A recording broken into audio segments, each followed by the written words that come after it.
Good evening.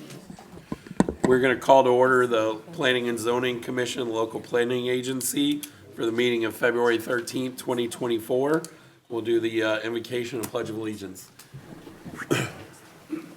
Actually, if Commissioner Hart will do our invocation, please.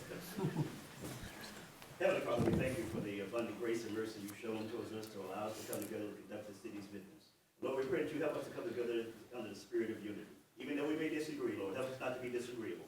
We thank you for our brave first responders, our police, and our fire officers who are protecting us each and every day. We say a special prayer for all our brothers and sisters in the armed services, keeping us safe near and abroad. In Jesus' name we pray. Amen. I pledge allegiance to the flag of the United States of America and to the republic for which it stands, one nation, under God, indivisible, with liberty and justice for all. Roll call, please. Chair Lomnick. Here. Vice Chair Forges. Here. Member Keller. Here. Member Williams. Here. Member Crocker. Here. Alternate Member Chacon. Here. We have a quorum. All right, thank you. Consent agenda. Motion Can I to get a approve. motion for the planning and zoning minutes for December 12th? Motion to approve. Second. All right, we have a motion to approve by Member Keller, second by Member Williams. Please vote.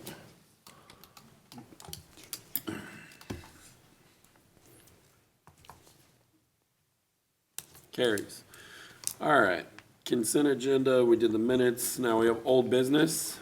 This is gonna be for 474 South Bluford Avenue condominiums.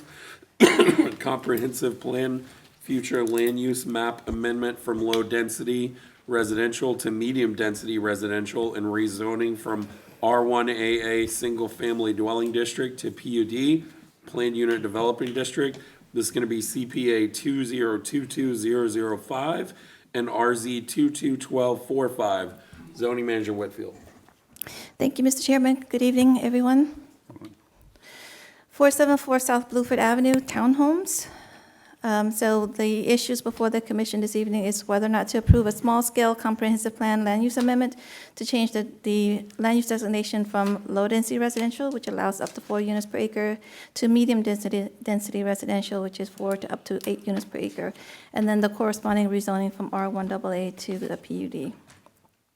Just a little bit of background is on the east side of Bluford. It's about just shy of an acre in size, and it's currently a vacant wooded lot. This is the current 2022 aerial, the surrounding future land use designations, and the surrounding zoning maps. So this item came before the commission, the Planning and Zoning Commission, February 14th, actually a year ago. So a year ago tomorrow, and this is what they had originally proposed. 6 units.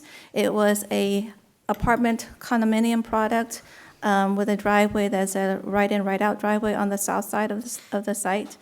They were proposing 3 stories, 44-foot height, with stormwater in the rear. Since that time, they've met with staff and reconfigured the site. The product is now a single-family attached, which is a townhome product, fee simple ownership lots and units. The driveway has been moved to the north, and the stormwater is still in the back. Some other changes is that they reduced the number of units from 6 units to 5 units, so the density is now from 6.4 units per acre to 5.3, which is a little bit above the lowest mark of the medium density residential. They reduced it from 3 stories to 2 stories. It's still a rear-loaded garage layout. And the proposed full access onto Bluford will not impact the city's Bluford Streetscape project. This slide essentially shows the location of the property. You can see my mouse, the location of the property, and then their utility connection all the way to this point.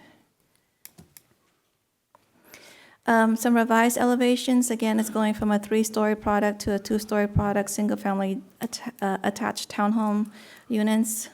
The top picture is the front elevation, so that's what you would see from Bluford. The bottom picture is the back side of the unit, so interior to between the unit and the garage. The top picture is the north, so as you're driving south on Blueford, that's what you would see. The middle picture is the south view, so as you're driving north on Blueford, that is what you would see. And then the east side, which is the garage doors facing the North Lakewood area. So DRC, just like last year, considered this item and made a recommendation of approval subject to addressing any outstanding staff comments. Specifically, the one item that was outstanding at the DRC meeting was a note on the utilities plan showing that the utilities will be owned and maintained by the developer and not the city. So as of yesterday, they did make that revision. It's not in your packet because it just came in yesterday, but that comment was addressed.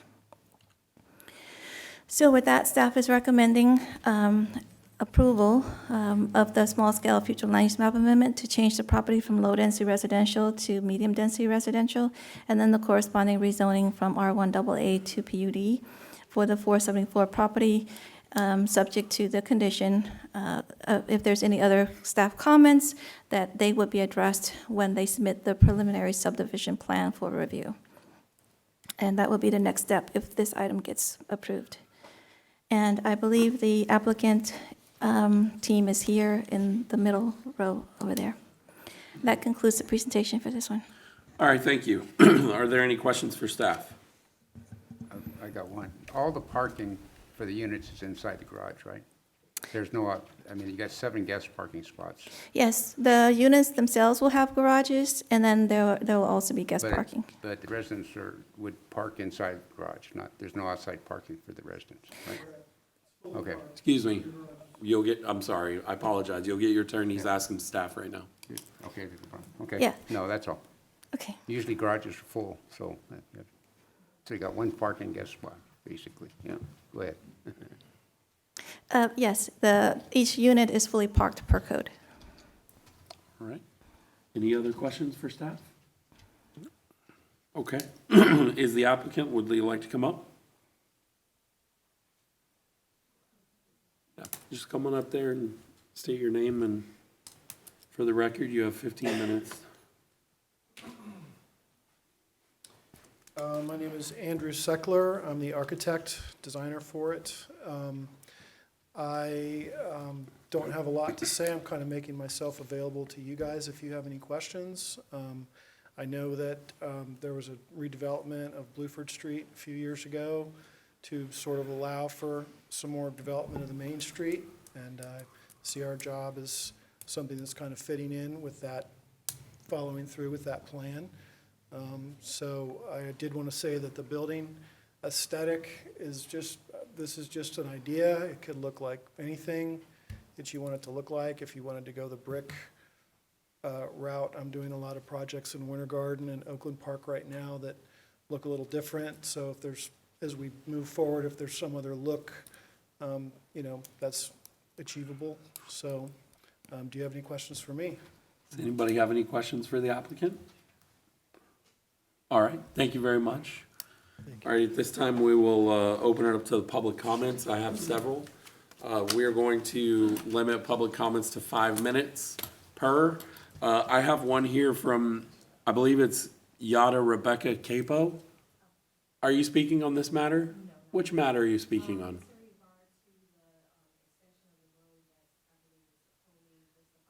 Okay, thank you. All right, I got you. I'll call you up for that one. Okay, so the first one will be Dan Bright.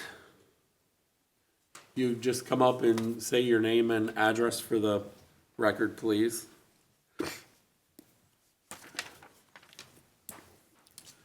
And he has 5 minutes, please. Okay, thanks very much. And I won't use all of that, I don't think. Dan Bright, my address is 601 South Lakewood Avenue, so right around the corner. I was at the meeting a year ago, and so one of the first thoughts I had coming to tonight was to see what some of the changes would be. From the 3-story to, now it's a 2-story. Yes. What is the frontage? How close to the road will the front of the building be? Between 10 to 15 feet. 10 to 15 feet, which I think is what it was before. Is that correct? Okay. Yes. I just need to ask, the concern I have is what this is going to open up as far as rezoning for that parcel, the rest of that parcel, if this will impact and make it more likely that the rest of that area will be turned into the rezoning is going to impact that. And what that's just going to mean as far as, kind of a staircasing down Bluford, is that just going to open up more opportunities? Is it going to make it more difficult to maintain the low-density status that we now have? So is that something that can be addressed at this moment? Does anybody have sort of a vision of what potential this could have for other properties? Because we're seeing at the south end of Bluford, we're seeing buildings going up that are not residential, that are exceeding 2 and 3 stories and getting larger and larger. I'm just wondering what that encroachment might be looking like if we open up that parcel to a multi-use and rezone that. So can anybody speak to that? What's the crystal ball showing? Do you want me to respond to that, Mr. Chair? Sure. So the property is part of the city's downtown redevelopment area. It's not in the downtown core, but it is in the downtown redevelopment area. So that vision has been established by the city commission in 2017 relative to encouraging higher densities and mix of uses in the city's downtown area. So in speaking to the properties that are further south on Bluford,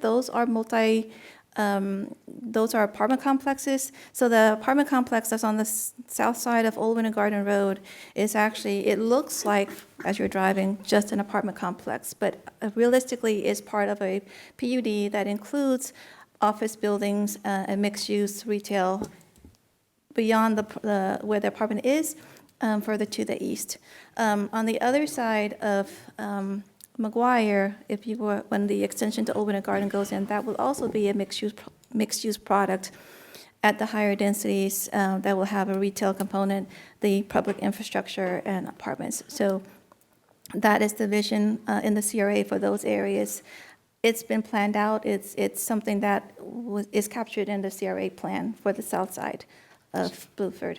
Okay. Yeah, I think what I would say is, you have projects already right down the road that already meet those setbacks, right? I mean, there's 2 warehouses across the street from the Cheer Center that Yes. are already there. Right. The downtown, which is only 4 more streets away from you, is gonna have that look, right? I mean, that's the way it's going eventually. So the answer is yes. So you're looking to rezone this entire corridor. I mean, that's sort of the writing on the wall. Is that what we're looking at?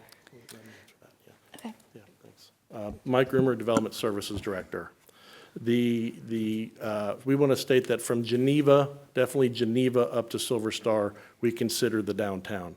At Geneva and Bluford, there used to be arches going into the Ocoee downtown. And we started that with those 2 industrial buildings. We moved them up on the road. Why did we do that? Because we have a plan, we have the actual 100% plans, in some cases funded. We're going to bring the Bluford Avenue streetscape that you see in front of City Hall all the way down to Old Winter Garden Road. And with that, you have street trees and you have a wide sidewalk. So therefore, you don't intentionally put big landscape buffers in the front. You move the buildings closer to the front, you park behind it. That's that urban feel. So yes, we intend to have that because Bluford Avenue is an arterial road. It is a higher average daily trip road. It is a trip that has purpose. It's not a local road. And with that, we identify that to make our downtown work, we need rooftops in the future. We've identified the property to the south as a possibility, a good possibility, where you can get acreage to get a medium density, get some rooftops. And so we are starting that process and making that visual feeling there. So when Bluford Avenue comes through with the wide walk and the street trees, the building will be up front, have higher end architecture, parking behind, you'll see that already. Thank you That very answered your much. question. That And- helps. And in the area, you've got an elementary school behind it, you've got a middle school to the north, a fire station with admin buildings, so you've got a mini city of just the schools right there. And you're on an arterial road with Bluford Avenue, you got, Orlando's a collector road, but it's appropriate as we work forward. Ideally, the dominoes would fall from City Hall to the next, to the next, to the next, and you could see it coming. But the downtown is from Geneva up to Silver Star, and from the lakefront to the 429. Thank you. Thank you very much. Can I Hopefully have a that couple answers more your minutes, question. or another minute? Give you a couple more seconds. A couple more seconds, okay. So the question I have is, what will the trade-off then be? Is it possible then that we can have a sidewalk, actually, on both sides? That's what he's saying. They're gonna be very wide walks, 10-foot Okay, walks. I wasn't sure Yeah, about the what was in exact Bluford Avenue you see here, the wide walks on both sides Yes. with the street trees, we're bringing it all the way down to Old Winter Garden Road. Old Winter Garden Road, and then safe pedestrian walkway across Geneva, and all of that will. From here, and it's going to go there'll be a phase from Old Winter Garden up to 50, from 50 up to Geneva, and then Geneva up to where the road pairs back down near Delaware. It'll all look like it does out front here. There won't be on-street parking the whole way down, but it'll be the wide walk with the street trees. Yes, Okay, on both sides. And lighting and. And all street that. lighting, and yes, and All right. good Christmas lights and all that stuff. Oh, well, if you have Christmas lights, Better then. Christmas lights than what we have Then now. case closed. I mean, you got Christmas lights. I think we're done here. Thank you very much. All right. Next up is David Blackwell. David Blackwell, come on up. You're the next contestant. You have 5 minutes, sir. Please state your name and address. Hi, I'm David Blackwell. My address is 487 South Bluford Avenue. I live across the street from the piece of property, so we were here also at the meeting that they had about a year ago too, and we had some concerns then. I had just two questions. One of them is it firm that when it gets approved for the zoning, that they can't exceed the 5-unit restriction, or is the risk that when they approve it, 3 months from now, they could change it to 6 units or something? So the medium-density residential, if this were just a comp plan amendment by itself, the comp plan amendment is the process to change entitlements, to increase entitlements. So without the PUD land use plan tied to this, it could be up to 8. But with this one, because the rezoning is to a PUD, that PUD land use plan that sets it at the 5 units is what they have until they go back through the whole hearing process. The other constraints of this project is that on the south side of the site, there's a 30-foot easement that the city is not going to relinquish control of. So essentially, they only have the, from here up. So that's one of the reasons why the driveway shifted to the north, and then there's a reduction in the number of units. So parking, infrastructure, those are some of the components of development. That's what limits the number of units that someone could actually build there. So I guess it's. They can't change it without this whole process again. Okay, that's good. Yes. And then, one other thing was on one of those elevations that you were showing, it looked like there were 6 garage doors on it, that bottom one. Is that the garage entrance? It's or- just an older rendering for that. Oh, those so are- that would only be 5? Yes, that I would just got be you. 5. Okay. Yeah. All right. And then the other thing was the gentleman mentioned about brick fronts. Our house has brick across the front. It would be preferable if we're doing this, and since this is probably one of the first ones that we're doing, if we could start setting a standard for brick along those to kind of elevate. Would this have to come back, sorry to interrupt you, this has to come back at his final site plan if it gets approved? It goes through a subdivision, and then preliminary subdivision and final subdivision. So at that point, if it were to be approved, at that point, we'd be able to say yea or You nay could on discuss the that? elevations of the units when it comes in for the PSP. Okay, and No, they're building a, It'd be small scale, but it's 5 or less, so it wouldn't come before P and Z for the final. this one ended up, I think, being large scale. It'd still go Because of- to in front of the commission, It- correct? Small scale subdivision is 5 units or less, Right. so it would be technically a small scale administrative. It wouldn't reach that trigger to be large scale to come back through. Can we make it a So caveat to make it come back through? you can make a a recommendation that we provide architectural detail on this. We don't have architectural standards this far down in the downtown plan yet. We are kicking off a land development code update that will address that, but you can recommend that it has architectural detail to consist of what? And that would be, have to That come would go to in. the commission, and then if they adopt that as a condition. Perfect, thank you. That help? All right, that's it. Thank you very much. Thank you very Appreciate it. much.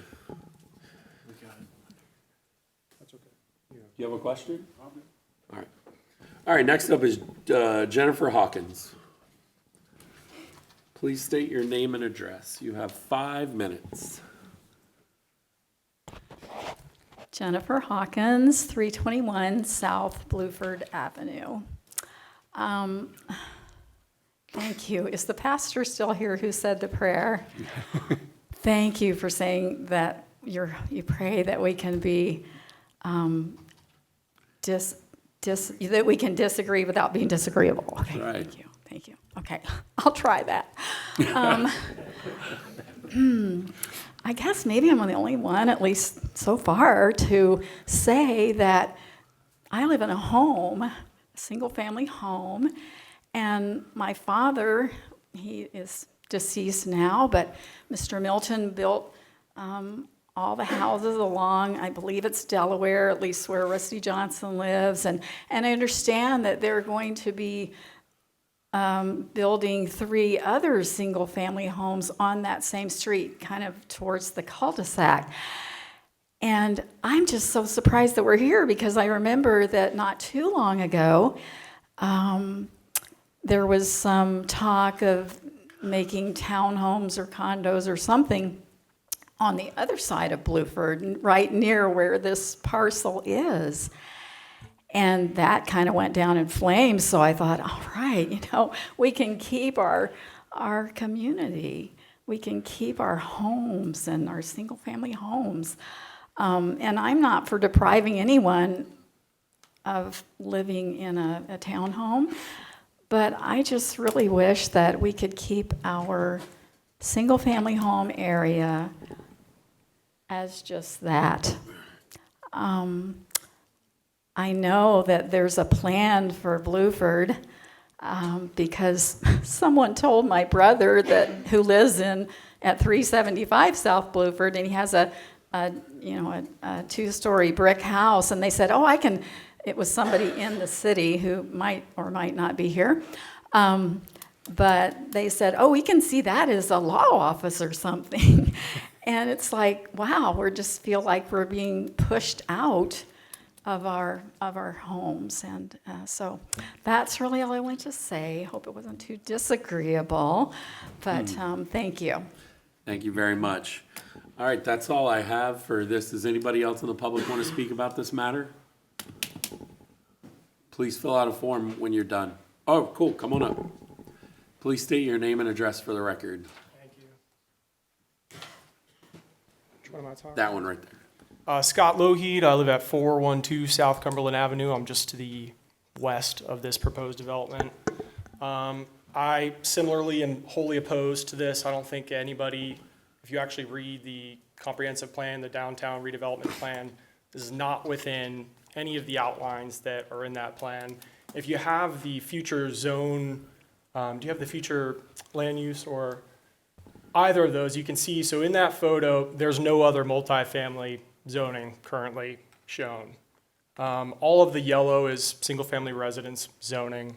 I don't see how by any means you could provide any sort of reasonable transition from, the intended downtown core, right, which is not within this area, and with this property, with all of those single-family home properties in the center. I think if you were planning on tearing down the school and putting something else there in terms of multifamily housing, it'd be a little bit of a different story, but there's just no way that this is going to provide any sort of transition. I also, disagree with using the Geneva industrial buildings as some sort of reasonable example of a best use. I would think that's not a best use, and it's unfortunate that we have that there, but I think that at this point, the best way to do it is to not further to continue to sort of create those discrepancies and inconsistent zoning conditions for that street especially. I think that, in terms of the variances that are inside, I don't know if, I came here a little bit late, I don't know if they got into detail, but there's quite a few variances that are included in the planned urban development proposal that aren't in line with the land development code at all. To provide these variances, you have to show some sort of hardship. I don't think that any hardship has been shown here. I don't see any benefit to the community or the surrounding single-family houses. So for those reasons, I am opposed. Thank you very much. All right, last chance. Anybody else? Well, come on up. Let me close the public hearing and then you can. You can fill it out afterwards. Okay, great. Just say your name and address, please. Yes, Melanie Whipple, 601 South Lakewood Avenue. I am agreeing with you that I do believe that we love our single-family homes, and I do believe that that is what we should be keeping here in that area. That's all. All right, thank you very much. Why can't everybody be like yours, just like that? Short and sweet, like me. All right, at this point, we're gonna close the public hearing, bring it back up to the dais. Does anybody else have any additional questions? Just a quick question for staff. Go ahead. Here we go. Go ahead. Just to confirm, are there any variances being asked of us for this project other than rezoning and density? PUDs, the zoning classification, there isn't a variance. It's the PUD land use plan document itself is what sets the standards. A So PUD the- is a variance in itself, right? It's a design, it's a mechanism to create the design standards, so there are no variances. Essentially, the product meets if it were just a strict R1 medium density or an R2 medium density, it would essentially meet those requirements. They're not required, residential to residential is not required to buffer with each other. Because of its location in the downtown area, staff would support, like we're transitioning to the more urban form, the buildings being more upfront, simply because of the Blueford streetscape. We don't want to create a situation where there's a nice streetscape to encourage walkability, 10-foot sidewalk, and then have driveways along our arterials. It causes people to have to back out of their garages and driveways onto an arterial, which is more unsafe than having the building up front and then the parking in the back. The setback requirements for buffering, they meet that. The parking, they meet that. The height, they meet that. The only difference maybe is the impervious surface area. They are proposing 60%. The maximum in any residential district is 50%. I feel like they could probably address that by reducing the drive aisle between the garage unit and the parking stall, and then making accommodations for the stormwater facility. They're not required to provide amenities because of the number of units threshold. So other than the 10-foot and the 50 going to 60, that's it. There are no variances. Okay. Did you have a question, sir? Yeah, one more question. I saw in the staff report that the height limit at one point was 45 feet. That was the And that original. was reduced down to 35 feet, right? 33 feet. 30, The well, I know standard, this is 33 feet, but, yes, the standard for all zoning districts, all residential zoning districts in the city is 35. They're proposing 33. okay. And that would apply to this? Yes, just to this site. All right. If there are no other comments then, we're gonna need 2 motions on this, so, what's your pleasure?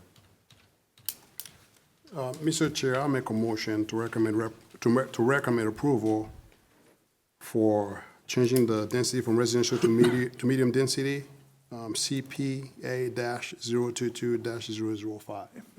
Okay. We have a recommendation for approval. Do we have a second? I'll second.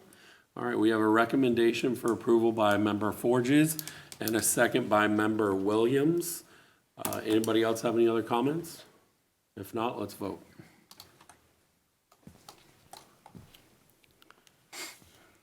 All right, it passes 4-1. And I will make a comment why I voted no. I don't think this is, we're not quite ready for this yet. We will be. I've been very clear about this every time this has come up, that until we can rezone that whole area, you know, with Miss Ivy's property. It's not ready. We're gonna be there one day, so I want all y'all to know that it's coming, but it's not ready now, in my opinion. So we need another second motion for the rezoning. All right. So, go ahead, Mr. Chair, I move that we, as the Planning and Zoning Commission, recommend approval of the rezoning from R1AA to PUD for the address of 474 South Bluford Townhomes Thank you. We have a, rezoning. Would you like to address the conditions? Condition. Yes, with the conditions, with the conditions that are all outstanding in staff comments, specifically utilities comments, and that are addressed, that will be addressed at the time of preliminary subdivision plan submittal and review. and the. Architectural. The And the architectural review. architectural review. Okay, we have a recommendation for approval. Do we have a second? I second it. All right, we have a recommendation from approval by Member Williams and a second by Member Crocker. If there's no other issues, let's go ahead and vote. All right, that also carries 4-1, and same thing for me. I'm just not ready for it yet, so I voted no. But okay, thank you very much. Congratulations, good luck, and to all you citizens, you know, I don't know what to say. Mr. Chair, may I speak? Of course you may. Wanted to be clear on why I voted yes. The reason for voting yes is because, for one, this goes to City Council, and there will be another opportunity for it to be fully vetted. But the other reason why I voted yes is because at this point, compatibility, it is, like staff has mentioned, because it's residential to residential, although it is more dense, it's still residential. And it does provide an opportunity for us as a city to move forward with the plans that have already been approved and already agreed upon. So that's why I voted yes. And it is my desire that you continue to be involved and that you continue to watch and that you continue to have an opportunity to have a voice, but that you understand that we as a community will benefit overall from this. Perfect, Thank thank you. you, thank you very much. All right, new business. This is gonna be 440 Ocoee Poplar Road, the Parnello property, annexation and rezoning from County A2 Farmland Rural District to City C3 General Commercial District, AX 102307 and RZ 231010. Zoning, actually, we'll wait for everybody to get out real quick, and thank you guys for coming. And then zoning manager Whitfield can do her thing.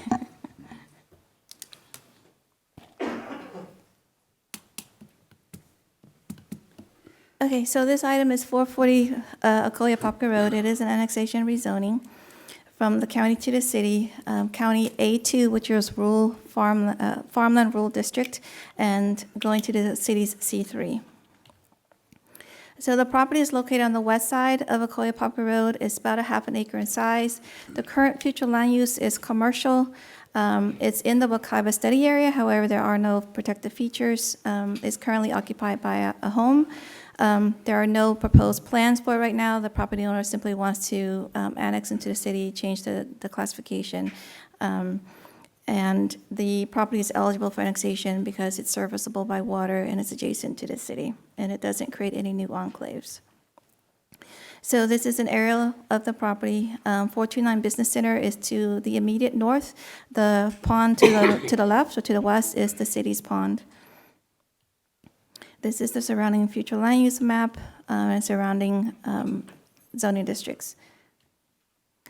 The DRC met on this item on January 2nd. They made a recommendation to go from, to annex in and go from the county's designation to the city's C3. Again, the C3 will bring the site into compliance with, or into consistency with the future land use designation. And with that, staff is also recommending that the Planning and Zoning Commission recommend approval of the proposed annexation and rezoning from County A2 to C3. And I don't know if the applicant is here. I don't see All right. her.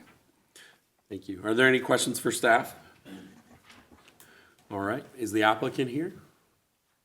Okay, we're gonna go ahead and open it up to the public comments. Does anybody here want to speak about this matter?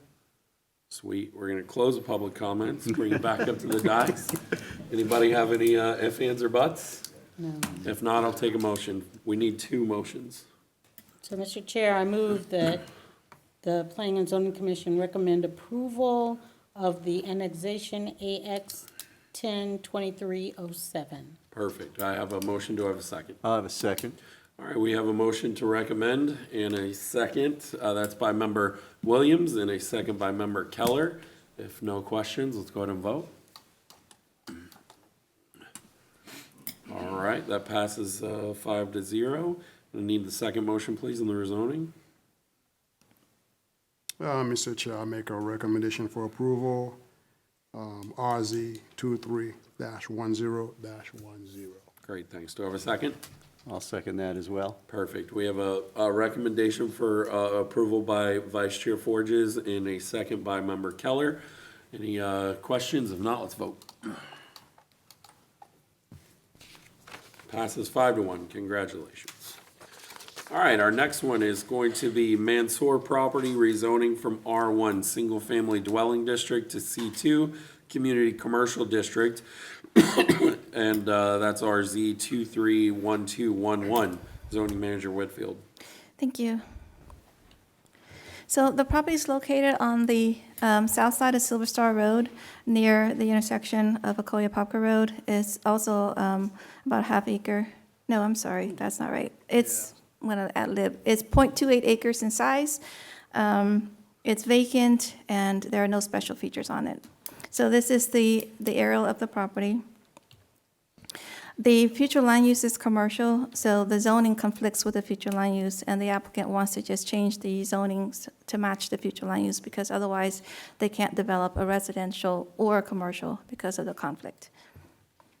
The ERC met on this item on January 2nd and made a recommendation of approval. Staff is also making a recommendation that the Planning and Zoning approve this rezoning from R1 to C2 for the Mansour property. Thank you. Great, thanks. Any questions for staff? Is the applicant here? All right. Anybody in the public like to speak? Are you the applicant? Sorry. Cool. Anybody in the public like to speak about this? All right, we're going to open the public comments. We're going to close the public comments. Anybody else have any other questions? I will take a motion, please. So, Mr. Chair, I move that the local planning agency recommend approval of RZ 231211. Great, thank you. Do I have a second? I second that. We have a recommendation for approval by member Williams and a second by Vice Chair Forges. No other questions? Let's go ahead and vote. That passes. Congratulations.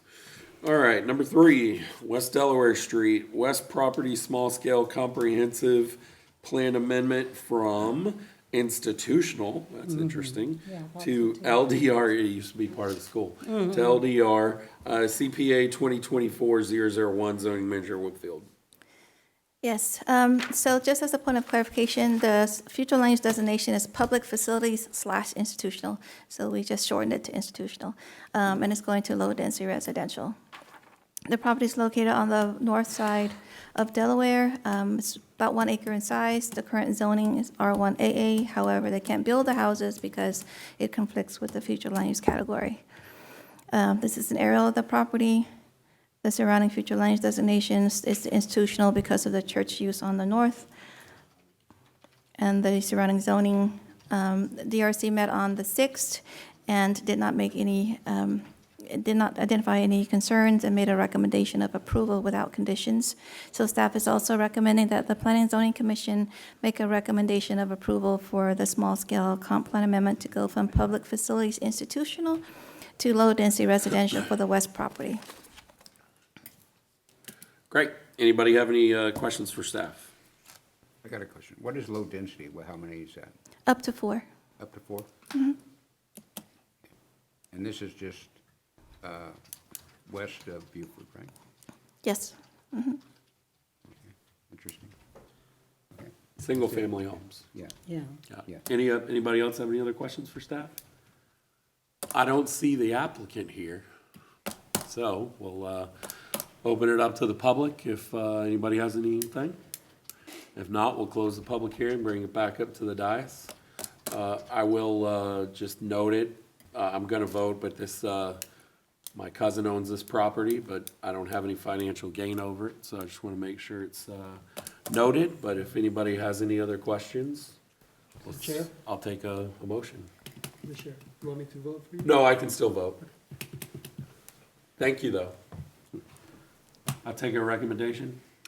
Mr. Chair, I'd make a motion that we recommend approval of CPA-2024-001. Thank you. We have a recommendation for approval. Do I have a second? I'll second that. Great. We have a recommendation for approval by Member Keller and a second by Vice Chair Forges. Any other questions? Let's go ahead and vote.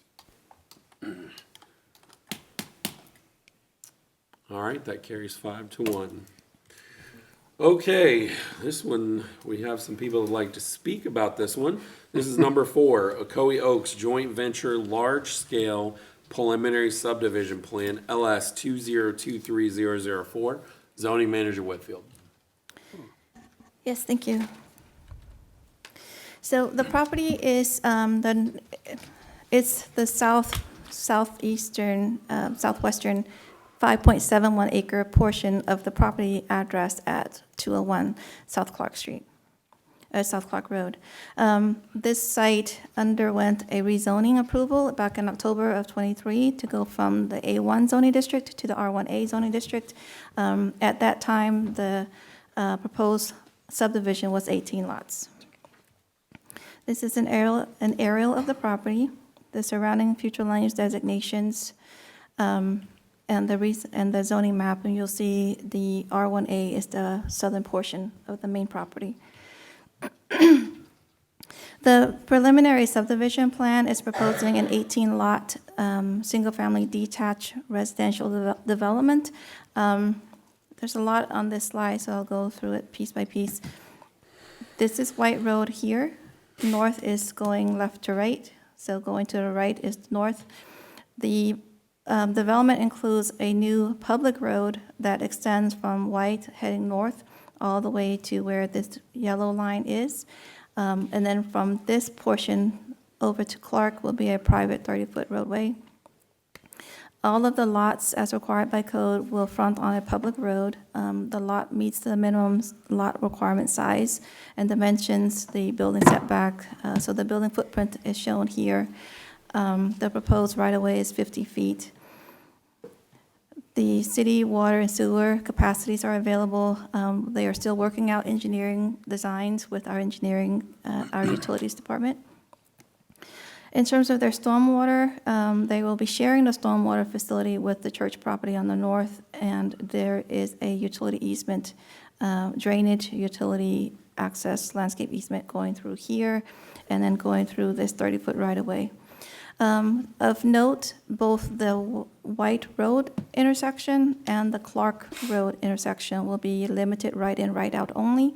There will be no proposal to cut open or alter the median on White Road to provide for a left-in from White Road. The landscaping, when we review the final, will comply with the city's land arbor code. Essentially, the layout as is shown here in their preliminary subdivision plan complies with the concept that they presented to the City Commission in October for the rezoning. Also, there is this 30-foot right-of-way here will also provide access to the cell tower site that was also approved last year. The DRC met on this item on January 2nd. They made a recommendation of approval without conditions. Again, engineering will still need to be approved. With that, staff is recommending approval of the proposed preliminary subdivision plan for the Ocoee Oaks joint venture for an 18-lot, single-family detached subdivision on the 5.71 acre site. And the applicant team is here. Great, thank you. Are there any questions for staff? I got one. Who owns the private road? I'm sorry? Who owns the private road? It'll be the HOA, The HOA for those homeowners? yes. Okay.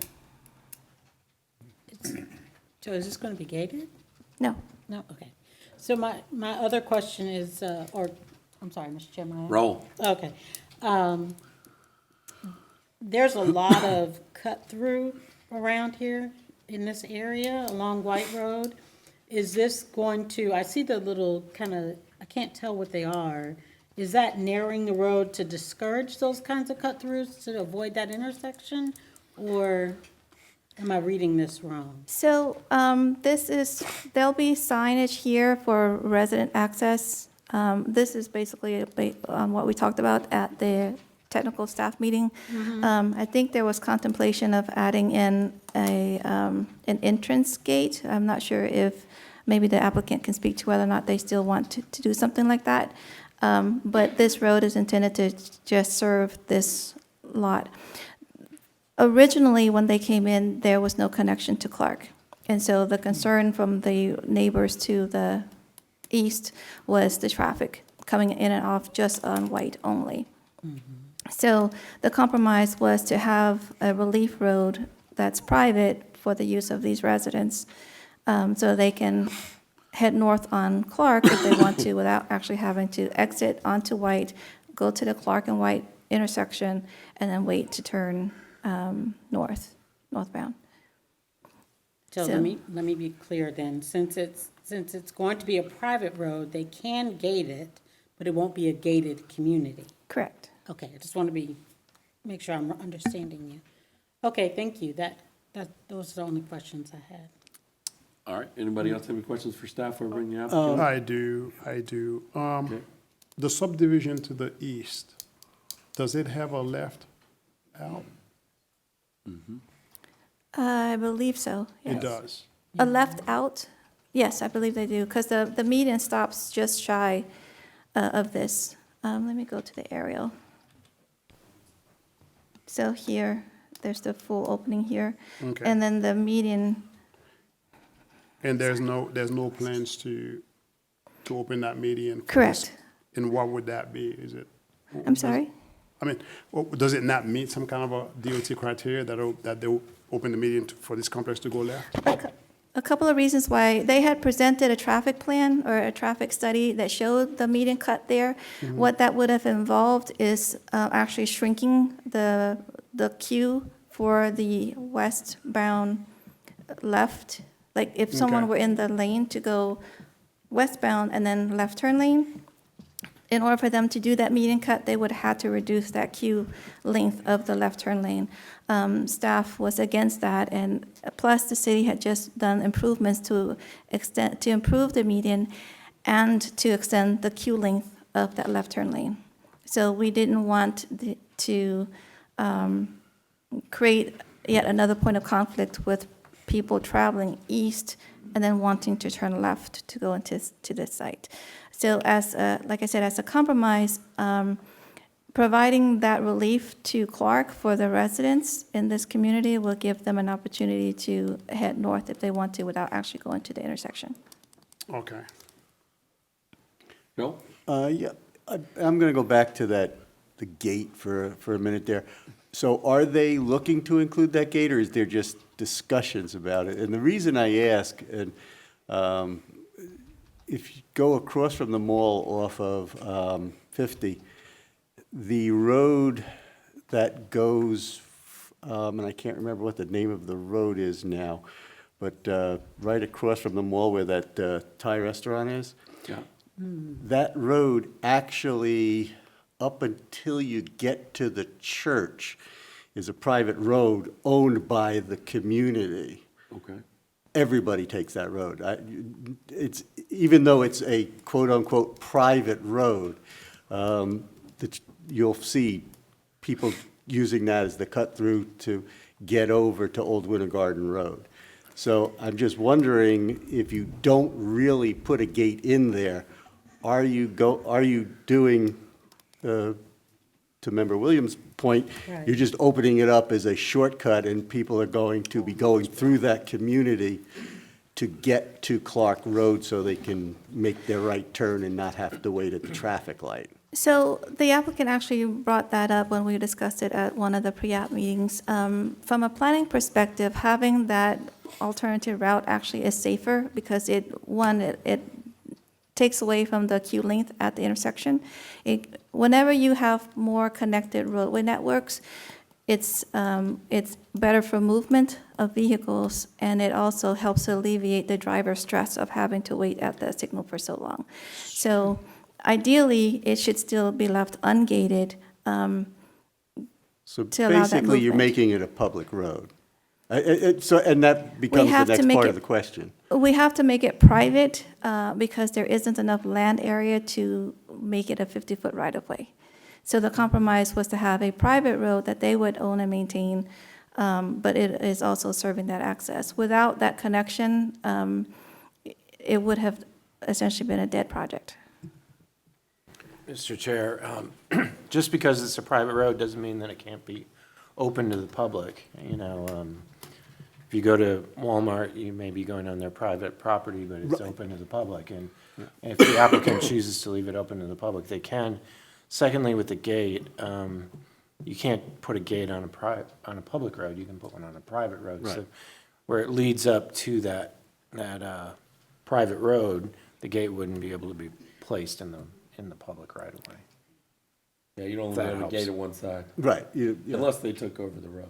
And yeah, until it becomes a private road. I just wanted to make sure of why because like I said, when I look at that, everybody says, oh, yeah, well, it's just a cut through over to Old Winter Garden Road, and technically it's a private road, and just want to really make sure that we understand what we're doing here. Cool. It will become a cut-through. A cut-through, yeah. Yeah, That's what it will be. Traffic backs up on Clark. Just one comment, and I'm assuming the subdivision to the east does not have or would not agree to a cross-access easement from this subdivision to cross to theirs and have a left out. I don't know if the development team has talked to them to do a cut-through, but I don't think that that's something that they would be interested in, the community to the east. All right. Okay, Let's we're see gonna- what they have to say. All right, I'm gonna let the applicant come on up.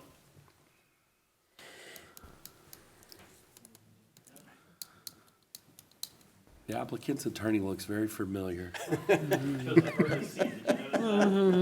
I wonder if his uncle was on TV or anything. Good evening, Logan Opsahl, 215 North Yola Drive, Orlando. Great to be with the commission. Good evening, everybody. I'm going to give a brief presentation and just some brief introductions as well. We have with us our engineering team, representative of the developer, as well as representatives from the church property, the Ocoee Oaks Methodist Church, and some neighboring property owner and support.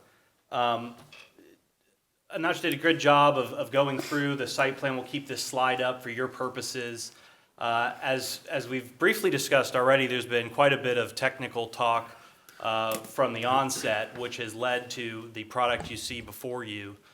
I want to hit on some of the main points here for your consideration when looking at this.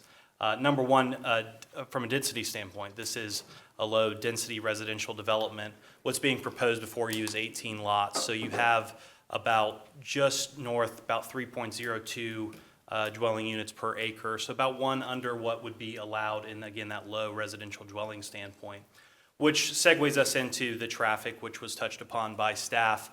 Very de minimis traffic due to the small size of the project. Notwithstanding, we've had ongoing discussions about this road, have made this compromise with staff, which I think helps us with the road connectivity, which was touched upon, which of course is a goal of the city as well. For all specific engineering questions, I'm happy to bring up the team and answer any of those questions that you have.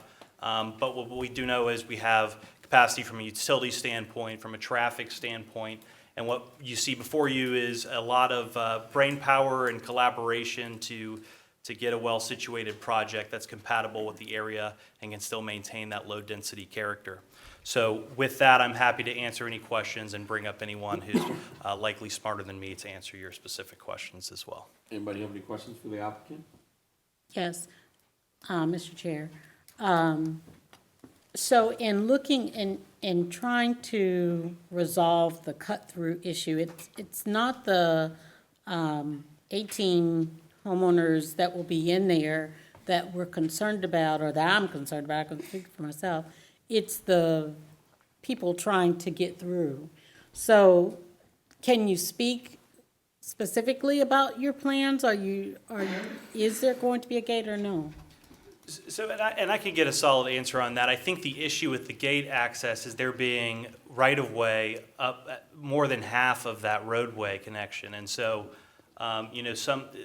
to a specific point that Lou brought, remember before just brought up, was a potential cut-through. I don't even think there's an opportunity or an open lot to the subdivision to the east. And so what staff had focused on was the notion of connectivity of the roadways. And that's what brought us here. To answer your question more directly as it relates to a gate, I think it would defeat the purpose and what brought us to this kind of compromise of connectivity because it would shut off that ability to connect those roadways. So I can make sure I'm really understanding what you're saying here and that I'm thinking it through, is that staff is saying that if we don't put a gate there, and what your argument is we don't put a gate there, it creates better connectivity, even though it could create more through traffic. It's safer for the traffic that's coming through to come through that way than any other option that we have to be considered. If I may, Member Williams, I would encourage the Planning and Zoning Commission to look at this road as not a cut-through, but rather as a reliever road to that intersection. Okay, that helps. Thank you. And I would also, remind the commission here that when we saw this last, this was one of our main things to tell them they needed a second point of entry, and I think we all had a big comment about it needing to be where the church was, because I believe when another project came up, it was a big point, at least of mine, to say, you better watch where that project is, because I know these people wanted to bring a second road through, right? So I would say to comment to that probably quells what we're talking about here, and I wouldn't focus so much on it being a through road. These people that are gonna move in here are gonna know what that road is. That's their business to move in there, right? Plus, that road is not far up from the light. So it's not a big reliever for somebody to, wait in traffic it's where they're gonna be the neighborhood behind that is where they really wanna cut through if there was a road. Because this is not far off of Clark Road, right? But I do have a question, for the engineering staff, if you would bring them up, please. Sure. I will be the first to say I championed a second entrance for this community. I'm looking at this now, one of my questions before, and I'm gonna ask again, how are these people gonna get to Publix on 50, or how are they gonna get to the mall? Dave Schmidt Engineering, 12301 Lake Underhill Road, Orlando 32828. Again, working with staff, working with the traffic consultant, I'm not the traffic consultant, but the idea is to allow them to go right out onto White Road to go that route. And then immediately take a U-turn? Correct. If they needed to, yes. In that very congested intersection already? Yeah, again, I don't have the traffic study with me. But I can take you there at 5 o'clock in the afternoon. yeah, I'm sure. Just getting here on 408 at that time is tough, so. All right, cool. Thank you very much. Sure. All right, I'm going to open it up to the public. Mr. Gomber, you want to come up and speak? You have 5 minutes. I don't need that much. All right. I'm Doug Gomber, 405 Misty Meadow. I live in the subdivision of White Hill, and I'm also the president of the HOA there. I am the subdivision directly to the east of this proposed project. Those of you that may have been here back in October of '23 remember when this first came up, I was hotter than a firecracker on 4th of July. Yes. And you guys brought me down and said, all right, let's wait and see what happens when this goes to past planning and zoning just to change the zoning. And I want to tell you, this is a good example of the community and people, staff, you guys, Commissioner Wilson, the people that want, the developers, and the people that at the church making a project work. Because the whole thing comes down to the access road on Clark Road. And with that access, the 55 people that are in my subdivision are unanimously in favor of this, but it all came down to that. And we had numerous meetings between Ms. Wilson and the people, you know, Carlos, the law team, and the developers, and this is what happens when it works right. Because this never would have gone anywhere, and you knew it when it came in here that that was a problem. To address Mr. Keller, your issue, they're not going to try to cut through this subdivision. They cut through White Hill and go out on the other side. And that's been a cut through ever since those roads were put together. Yeah. So the experienced people in Ocoee know the quick way through is to get through there. So it's the people that'll be coming out of that new subdivision, they'll learn that they have to go up that way, but that's not going to be a problem with only 18 developments in there. So I compliment you. This is a great example that you could use with anybody else of how a project that was DOA to my people turned into a 53 of my 55 people are okay with this. So I just want to let you know, we are in favor of this, and I'm happy to say that this is going to be a good project. Great, thank you very much. Anybody else from the public wish to speak?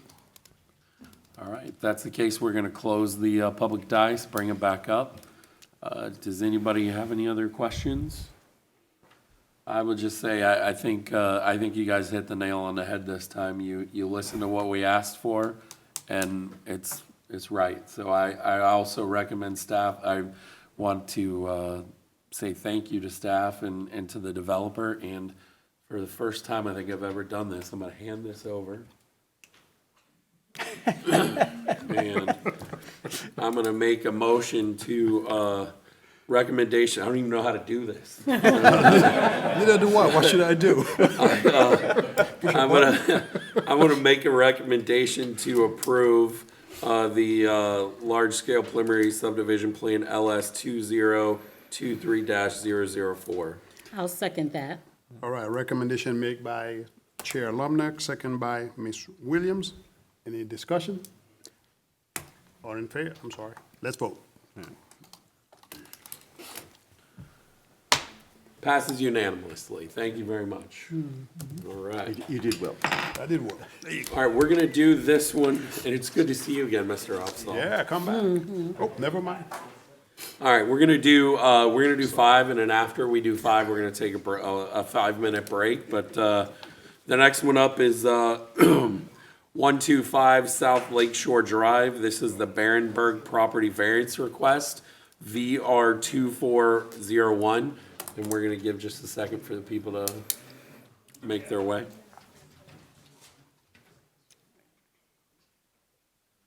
Zoning Manager Whitfield. Thank you. The variance for 125 South Lakeshore Drive. So the issue is whether or not the commission, the Planning and Zoning Commission, should recommend approval for the variance to Section 5-6B, subsection 1 in the Land Development Code in order to allow an accessory structure, specifically a pool and pool deck, to be located in one of the 3 required front yards, specifically the southeast front yard on the property located at 125 South Lakeshore. So this is, the location map is 0.3 acres in size. The home was built in 1958. The applicant purchased the property in 21. It has a R1 AAA zoning classification that has the highest building setback requirements for the city. And it is unique in that it has 3 frontages. So essentially 3 front yards and a side yard with no backyard. This is an aerial of the property. The surrounding zoning map. So this was, just as a little bit of a recap, the variance for setback that was approved in 22. As you can see here, this is the house, the driveway, the house, and a back porch.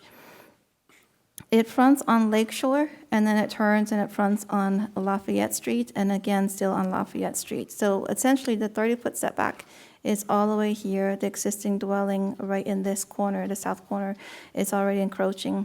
But the setback is not the question for here. I just wanted to show you this as a point of reference. The garage is here, and it has been issued a building permit and constructed, and it doesn't get a CO because it's not an occupiable space. So this variance is requesting some relief to the requirement that we don't allow any accessory uses or structures in the front yard. For corner lots, they typically have two fronts, a side and a rear. The code has a provision that gives some relief to double frontage lots or through lots, in that there's two fronts on opposite sides of each other and then two sides, where the accessory could be located in one of the sides, but it couldn't be located in any of the fronts. So, like the 2022 variance, they had 4 criteria that they needed to meet. The first one is that there are special conditions or circumstances that are specific to this property that, applying the code literally, would essentially deprive the applicant rights commonly enjoyed by other properties with similar conditions, that the circumstances are not the result of the applicant's actions, and that granting the variance doesn't confer any special privileges to this applicant. So some factors in the pool placement. Definitely don't want a pool in the front yard, in the front of the house, facing Lake Shore and the lake. They are constrained on this side because of their drain field. They just finished constructing the garage here because this location of Lafayette Street has an existing driveway cut, so they're utilizing that cut in order to build the garage. Their septic tank is here, and the applicants are still hopeful that at some point in the future, the city will extend sewer to this area, and they wanted to leave this area free in case there's an opportunity for sewer connection. So with that, the green area that you see here in this image is their property line. They are, in addition to fencing it 5 feet here and 7 feet here on the south side, the pool is as far away from the house as, or as close to the house as they can go because of the building code requirements for separation between a house and the pool, the water's edge. Their original design had the pool actually, I lost my mouse. There it is. The original design had the pool closer here to the corner, and then all of this was deck space. We met with the applicant and came up with this design where the deck space is here. They removed some of the deck space in their original design and you are utilizing this sitting area, and then the pool is here. We also looked at whether or not the lot complies with all the other zoning requirements, so maximum impervious is not an issue. Other setback, other than the variance and the existing house corner, are not issues.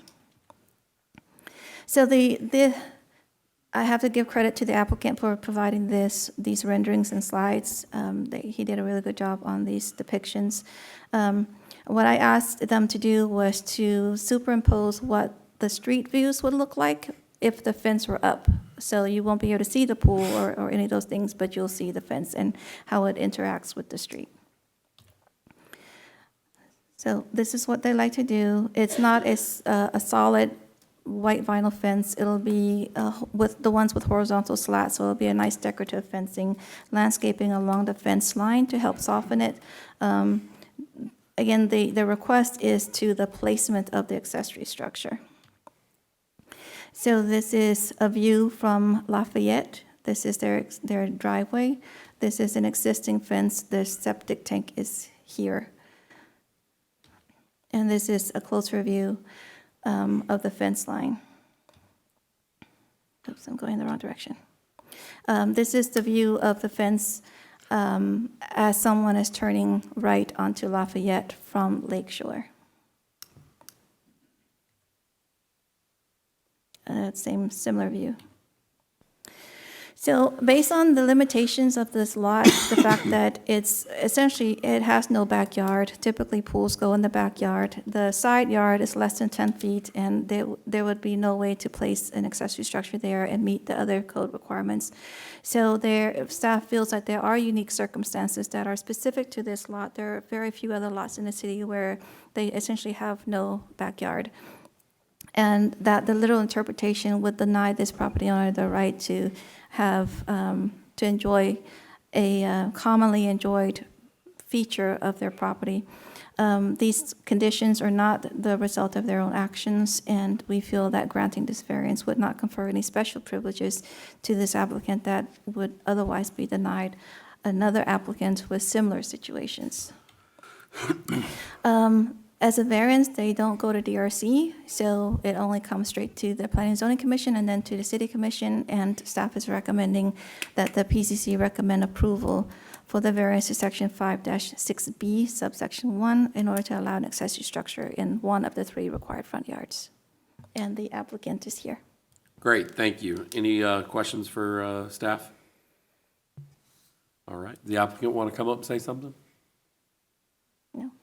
You're good. Okay, we're going to open up to the public. I don't have any comments on this one. Anybody? We're going to close the public comments, bring it back up to the dais. Anybody have any questions? I need a motion, please. Mr. Chair, I'll make a motion that we recommend approval of VR-24-01. I'll second. Great, thank you. We have a recommendation for approval and by Member Keller and a second by Member Williams. All those in favor, go ahead and vote. That passes clear. Okay, congratulations. How many more of these we gonna do for you is what I want to. Yeah, I get it. All right. On that note, we are coming up. We are going to take a short recess. All right, everybody, we're going to gavel back in now. No, for this. All right, we are on number 6. This is Cambria Suites, Ocoee Large Scale Preliminary Site Plan, LS 202310, Zoning Manager Whitfield. Thank you, Mr. Chair. So the issue is a large-scale preliminary site plan for the Cambria Suites at Ocoee Hotel Development with a 1,500 square foot restaurant. The property is on the south side of Main Street, right near the intersection of Bluford. It's 2.6 acres in size. It's currently Zone C2. There are no environmental features. It is within the CRA Target Area 2, Sub Area 1. This is an aerial of the property. The surrounding future land use, all commercial, and the surrounding zoning is all commercial C2, C3. So just briefly, the CRA target area, this is the plan that the city had approved some time ago. This is the target area 2. The yellow is sub area 2. This property is here in sub area 1. So this is the site plan. The hotel is snugged up against the corner of the McGuire and Main Street intersection. They're proposing 2 full access driveways, one on Main Street and one on McGuire. They are proposing a vehicular interconnection at staff's comments because ideally the hotel to the south will connect here to help alleviate trips onto McGuire. So the building setback is included in their cover sheet. There's a waiver table. By virtue of the property being in the CRA, it does give us some administrative opportunities to have a lower setback. The CRA sub area 1 building setback is 0. They're just a little bit close to 0. Pools on the first floor. Like I said, the restaurant's on the 6th floor. The building height is 6 stories in lieu of 5. So sub area 1 is 5 stories, sub area 2 is 8 stories, and with the improvements to Bluford and the designations of McGuire and Bluford as far as the functional classification of the road, staff supports the change because ideally the target area will go for more higher number of stories. So this is an elevation, some renderings of the hotel building. You have a porte-cochere coming off of Main Street. This is Main. This is right there in the corner. The restaurant is up here. They worked with our CRA administrator in terms of the look and feel of the hotel, incorporating the city's colors. This artwork here is just conceptual. This approval is not necessarily approving this artwork. This is another elevation. This is what you would see as you're traveling on McGuire. Southwest, traveling north on McGuire. Southeast. The DRC met on this item on February 6th and made a recommendation of approval, subject to a few conditions. As you know, with the Blueford Streetscape project, the location of Main Street and Blueford, there's going to be a roundabout there. It's the oblong-shaped roundabout. We have sent them sent the applicant team the design of the roundabout. Because of the timing between this project coming in and the timing for the improvements, we will continue to look at the engineering of that to make sure that they can move forward with their project in terms of construction. But at the time that the roundabout comes in, we'll be looking at how we can realign it as needed to ensure that the turning movements are safe and that circulation is still being maintained. That goes into the second condition with respect to the development agreement. We'll work out those terms in terms of the improvements at the roundabout. The third item is with respect to parking. They have submitted, so in sub-area 2 of the CRA target area 2, there's some parking relief. In sub-area 1, there isn't specific parking standards for a hotel use, but at staff's request, they have provided a parking analysis where they have outlined the parking needs for the hotel units as well as the parking needs for the restaurant, for the patrons as well as the employees based on shifts and shifts of staff and transitions and things like that. So with that, they are requesting a waiver to the parking standards, which is the typical LDC parking standard. And there's a slight reduction from 133 spaces to 118 spaces, I believe. I don't have my glasses. So 18.8% reduction in parking. Staff has expressed our concern with the parking. They feel that it will work. We don't have an issue with the reduction, but as a compromise in trying to promote development in this area, in our target area, we and the applicant team have agreed to continue to look at parking needs as future projects come on. They do have the opportunity to use the on-street parking on the north side of Main Street by the Oasis. The parking spaces on street are dedicated to the Oasis apartment complex. So when the property north of this site, north of Main Street comes in, we will be looking at that project in terms of, parking relief or shared parking. There isn't a staff concern, like objection to the parking reduction. We're just, as this project moves forward, the Blueford Streetscape project moves forward, future projects come in, we will continue to look at parking for the entire area, not just specific to this user and this project. So with that, we are recommending that the Planning and Zoning Commission recommend approval of the large-scale preliminary site plan, subject to making sure that in final, we will continue to look at the interaction between the Main Street driveway and the roundabout. If needed, develop a development agreement to address that, and also, again, the parking. And the applicant team is here. All right, anybody have any questions for staff? One, if I may, Mr. Chair. So we are comfortable that anybody who would be coming to stay overnight at the hotel will have enough space to be able to still stay on hotel property, or? Based on their parking analysis, yes, sir. Okay, thank you. What is the breakdown of the parking for the hotel versus the restaurant? How many spots are for a restaurant? They have 8 for the employees, 8 for patrons, and the balance, I think 117, is for the hotels, the hotel rooms. The remaining 102. Yes, I'm sorry. The total, I don't have the, wait, I think I have it. I'm not sure if I have the parking study.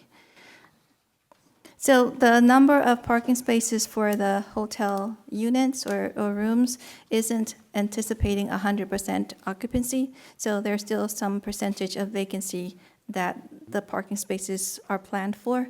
And then 8 spaces for the patrons, because it is only 1,500 square foot restaurant use. Some of that area wouldn't be used by patrons. So it'll typically 20-30% of the area is back of house. So 8 seats are, So there's 117 rooms and 102 parking spots, technically. So you'd be at like 90% occupancy. Okay. so there's Secondly, a small Are we reduction. setting a precedent by, I mean, when the next developer comes along and he says, I don't quite have enough space for my parking? So because the site is in the CRA, there's some negotiation and some give and take. They've designed the site to meet the comments of staff in terms of the driveway, the accommodation for the loading zone, the landscaping, adding the circulation to the south, making the sidewalks wider to 8 feet to mirror what's on Blueford and McGuire and Main Street. Typically, parking, we have a minimum in the code, just as a standard, but given that this is in a CRA where we're trying to promote more walking with the 10-foot wide walk on the other side of Blueford, there's opportunities to look at parking for the area as a whole as opposed to piecemealing it on each site. So, we all know that when you go to like a Trader Joe's, for example, parking can either make or break a business. They are confident that the parking that they're providing based on their other locations will be sufficient for their needs. If it turns out that it's not sufficient, then they will look towards finding alternative locations. The current parking code allows for shared parking for parking spaces within a 300-foot radius of the site. I know that they are looking at the property to the north to see what could be done there. So there's opportunities moving forward that hasn't been officially submitted to the city yet, that where we will still continue to look at parking. Okay. Can you mentioned that there's on-street parking somewhere? Where, Yes. is that currently there? Yes, right I don't here. remember. Where? If you can see my mouse, Where right the- here along the Oh, north okay. side of Main. I see it now. Thank you. There'll be a circle there. Yeah, so, Yeah, all I right. just was thinking. Sorry, do you have another question? I apologize. That was just it. That was it. Thank you. I was Yeah. going to ask, or you would ask? Yeah, I was just gonna say, I mean, there's 2 other lots on the other side of that, eventually could be a shared parking agreement, so I don't think it's that So big. there's of a- enough space there.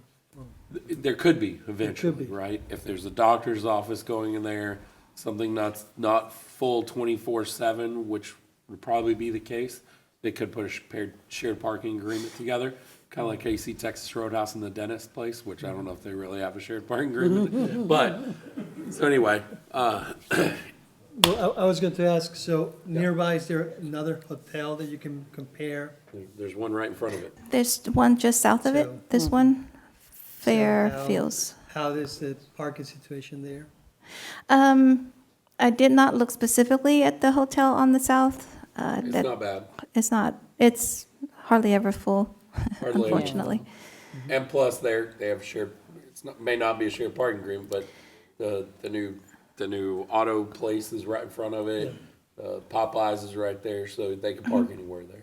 Yeah, so right here in this whole little corner, there's shared, so a lot of our, to the general public, they probably view those as roadways, but they're actually just internal driveways, drive aisles. So all of the parking, I keep losing my mouse, in this area, it can be, there's an access language, shared parking, shared access language in the development agreement for this corner.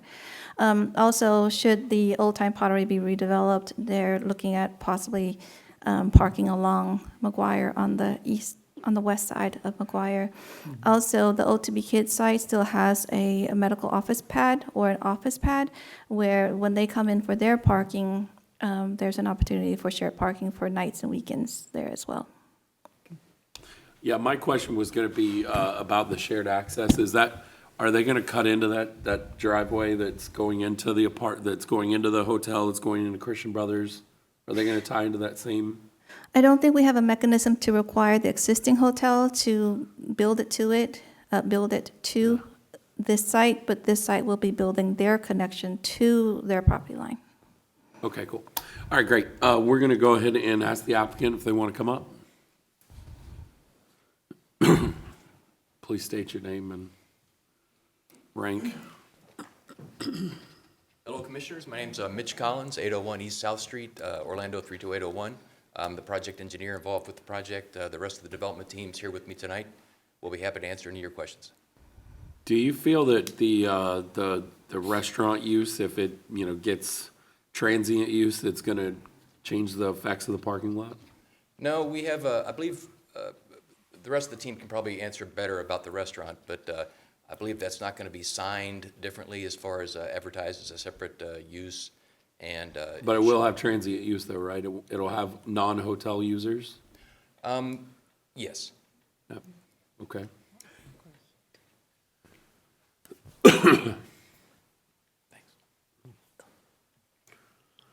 Robert Haywood, 8101 Violent Oaks, 32835.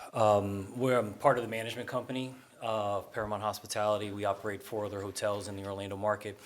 I drive through this area every single morning, taking my daughter to IMO. So relative to the parking, we're at 88 spaces for guest use. That's 75% occupancy. That South Fairfield operates at around 60% occupancy based on what we've pulled from the market. To answer your question on transient, yes, we are anticipating some transient relative to the community being able to come to the rooftop to visit. We don't believe that there'll be an issue, and if we see a necessity for it, we will implement a valet parking mechanism within that to be able to handle any of the parking needs. The developer owns the north lot across from Main Street as well, so we've have that flexibility of being able to use that lot in the future if parking gets to a point where it's any type of an issue. Have you named a tenant yet for the restaurant? Is it gonna be, what are we thinking? No, it'll be internally operated. Okay. It's not a third party. It's not 4-1. Great. Any other questions for the applicant? Whatever, man. I always want restaurants. Anybody else? All right, at this point, we're gonna open it up to the public. Does anybody have any comments or concerns? All right, we're gonna close the public comments, bring it back up to the dais. Thank you. Anybody else have any other questions for staff? If not, then I'll take a motion. Well, Mr. Chair, I'll make a recommendation for approval for project number LS 2023-010. Thank you. Do I have a second? I'll second. All right. Is that including the staff recommendations on that? Say that, There were staff, let me go back. yeah. Yes. There's conditions that are listed 1 through 3. Lou, just say with staff recommendation. With staff recommendation. Okay.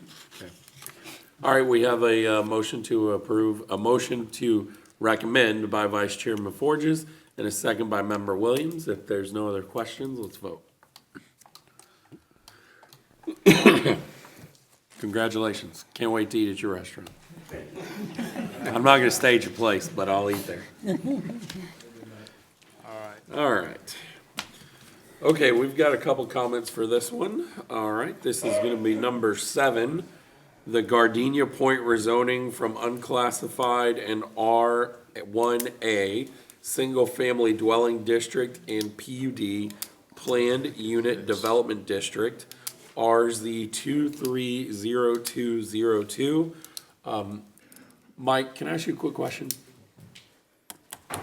And Sorry to steal your thunder. Not to put you on the spot, is there any way you can give a little history of this property first before we get started? Would that be worth a while? Yeah, it's part of our, yeah, I can certainly do that, yes. Well, then let her do it. I didn't want to take it from her. I didn't know it was Okay, gonna yeah, be you've part of got her. that in your slide. Yes, she's got it. Thank you. Zoning Manager Whitfield has all the answers. I wouldn't say that. Okay, thank you. Planning and zoning members, thank you everyone for your patience and sitting through, and thank you for coming to the public hearing to voice your comments and concerns. So the project is a rezoning of 37.37 acres. It's comprised of 4 parcels from unclassified and R1A single family to a PUD, planned unit development. And unclassified essentially is when a property comes into the city from the county, but it doesn't have a designated zoning as it comes in. Like with the previous one you saw earlier this evening, it was an annexation / rezoning. This one, when it came in to the city some time ago, it was unclassified. So that's a little history on that one. The location of the property, again, 37.37 acres in size, is just north of the railroad tracks and 80 Mims Road. The future land use designation, this aerial, is a combination of low-density residential and some some conservation on the north side. This is the surrounding zoning map. Again, this is the unclassified portion. This is the R1A portion. So as a bit of history, Mr. Chairman, the road that'll be accessing this property is off of Ocoee Vista Parkway. Let me turn my glasses on.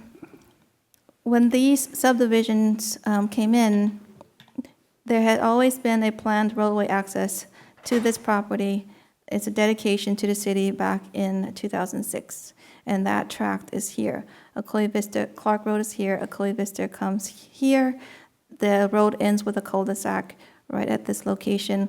This townhome development access is accessed by that.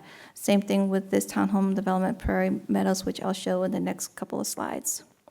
But tract D has been planned for a roadway since 2006. So this is coming from the plat, a Prairie Lake Preserve plat. You'll see the dedication here to this site. And the property line for this site is right here. These 2 images on the north is the Prairie Meadows subdivision plan that was approved. It shows future emergency access and utility easements. This is the actual Prairie Meadows plat where the 20-foot emergency access and utility easements are here.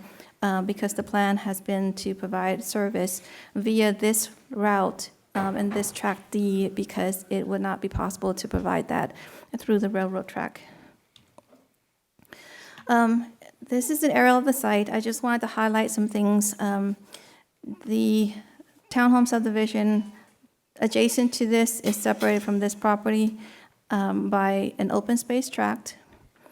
It also has a tract K, which is a wall and landscape tract, and then you've got the right-of-way for the future road. The subject property is here. The property line is here, and staff measured the property width, the right-of-way width for the railroad line is 58.5 feet, approximately 60 feet. There is not sufficient room to cross the railroad track here, because you have to have turnaround and a safe location so that the railroad arm can come down and all that. This is just an image showing that there are homes that are, right next to roadways. This is another image of the railroad track. This is Johio Shores, facing the subject property, and you can see the railroad track. There just wouldn't be sufficient room there.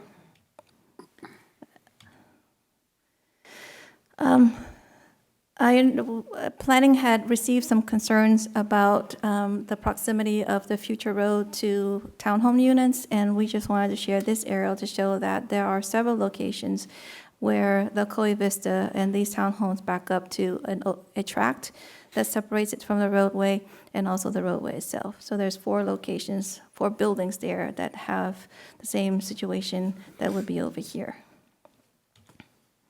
This is just another example of townhome subdivision separated by a road with an open space tract. So this is the site plan itself, or subdivision plan itself. The rezoning involves all 3 parcels, but parcels 11, 128, and 201 will remain untouched. The blue area is the wetlands, as well as the 25-foot upland buffer area that's required by the comprehensive plan. All of those areas will stay untouched. Essentially, the development it'll be a public road through to here. At their property line, they will transition into a private road, which will be owned and maintained by the HOA of this new subdivision. These lots on the exterior are wider lots than the lots on the interior. They are providing 70 guest spaces here, some in the internal roadways here. The top lot is here, stormwater is on the outside. They have been very cautious to make sure that the stormwater facility is outside of the wetlands area as well. Some other amenities is that because of the, I guess, secludedness of this development, the applicant team has agreed to provide recreation by not just the tot lot, but also they've agreed to delineate the length of the sidewalk around the community and the roadway, and it's going to be flagged and mapped so that when people are walking, they know, how many miles they've gone and things like that from a recreational perspective instead of just a tot lot. They are meeting the parking requirements as far as the number of parking spaces for each unit, and again, they're required 168, but they're provided 289. There will be no connections onto Prairie Lake Boulevard up here. The one main reason for that is that they cannot cross over the wetlands. So the only point of access is via the Ocoee Vista Parkway unimproved right-of-way, which has been planned since 2006 approvals. As I mentioned, they've set aside more than the minimum 35% open space. Their net density is less than the LDR maximum. The external lots are 24 feet wide, which are comparable to the 2 townhome subdivisions that you have on the 2 sides of Ocoee Vista as you enter this site. Again, and the walk path. So DRC met on this item on January 2nd. They did not identify any concerns. The applicant team worked with staff to address all of our comments with the preliminary subdivision plan stage. And we are recommending that the PCC make a recommendation of approval of the rezoning from unclassified R1 and R1A to PUD for the development of the Gardenia Point subdivision. And next steps will be the City Commission hearing and then final subdivision plan. And the applicant team is here. Thank you very much. Does anybody have any questions for staff? If I may, Mr. Chair. So a couple of questions on that 11, 128, and 201. Is that all wetlands then? So there is no way they can go out onto Prairie Lake Boulevard? I'm just wondering if at the front end of it, because it looks like the back end is definitely wetland, but I'm just wondering if... So right here, this inside line is the wetland line, and then this outside line is the 25-foot buffer. And so there are some open upland tracts, some upland areas here in these 3 lots, but because of this wetland area here, there's no way that they could cut across there and then connect. Even though this tiny little triangular parcel is upland, they can't get to it from here. Well, I was thinking more towards along the CSX right-of-way. If there's any way, can they, I mean, I know it's been done in the past where it's like, okay, well, we'll take this and we'll give you that in its place. There's nothing we can do in that type of situation here? So right now, our comp plan doesn't allow encroachment into the floodplain or wetlands. They have to maintain a 25-foot upland buffer. Comp plan policies aren't something that someone could request a variance to. So unless they change the comp plan to allow that, they wouldn't be able to do that. If there weren't that restriction in the policy, then someone could seek to provide some compensatory storage and some mitigation for wetlands by paying into and mitigating. But in this instance, they've made a commitment by this land use plan to not encroach into the wetlands at all. And the second question is, there is no way to improve that right-of-way with the railroad? We can't see if we can get like a wider, because part of the reason now is that they can't put the arms there for the crossings and all that. So I guess the question is there a way to be able to do that? No, that's why we made the tract to the west. Okay. We made it, the developer give that as future right-of-way. Yeah, because I remember doing that because I was in on They're not that giving when a it happened, but I crossing. just wanted to make sure Yeah, nothing They changed. require a four-way signalized intersection. There's not enough room to have cars park at a stop before the arms. Okay. It's too close to the Clark Road intersection. That's why we had this alternative put in place. Yeah, I just wanted to make sure nothing changed because, like I said, I remember passing this back in 2006. And if you remember, CXX doesn't give up Yeah, anything. Ask yeah, they don't- VNG how yeah. that worked out. So Yeah. they don't give up any right I away. just wanted to get it on record, though. Thank you. All right, anybody else have any other questions for staff? All right, we'll bring up the applicant. If they're here, they'd like to speak. Just say your name and address, please. Good evening, Jason Searle, Gray Robinson, 301 East Pine Street, Orlando, here this evening on behalf of the contract purchaser of the property and the project engineer, who's the actual applicant, Jeff Summit, is here with me. We concur with all the staff recommendations and the DRC findings.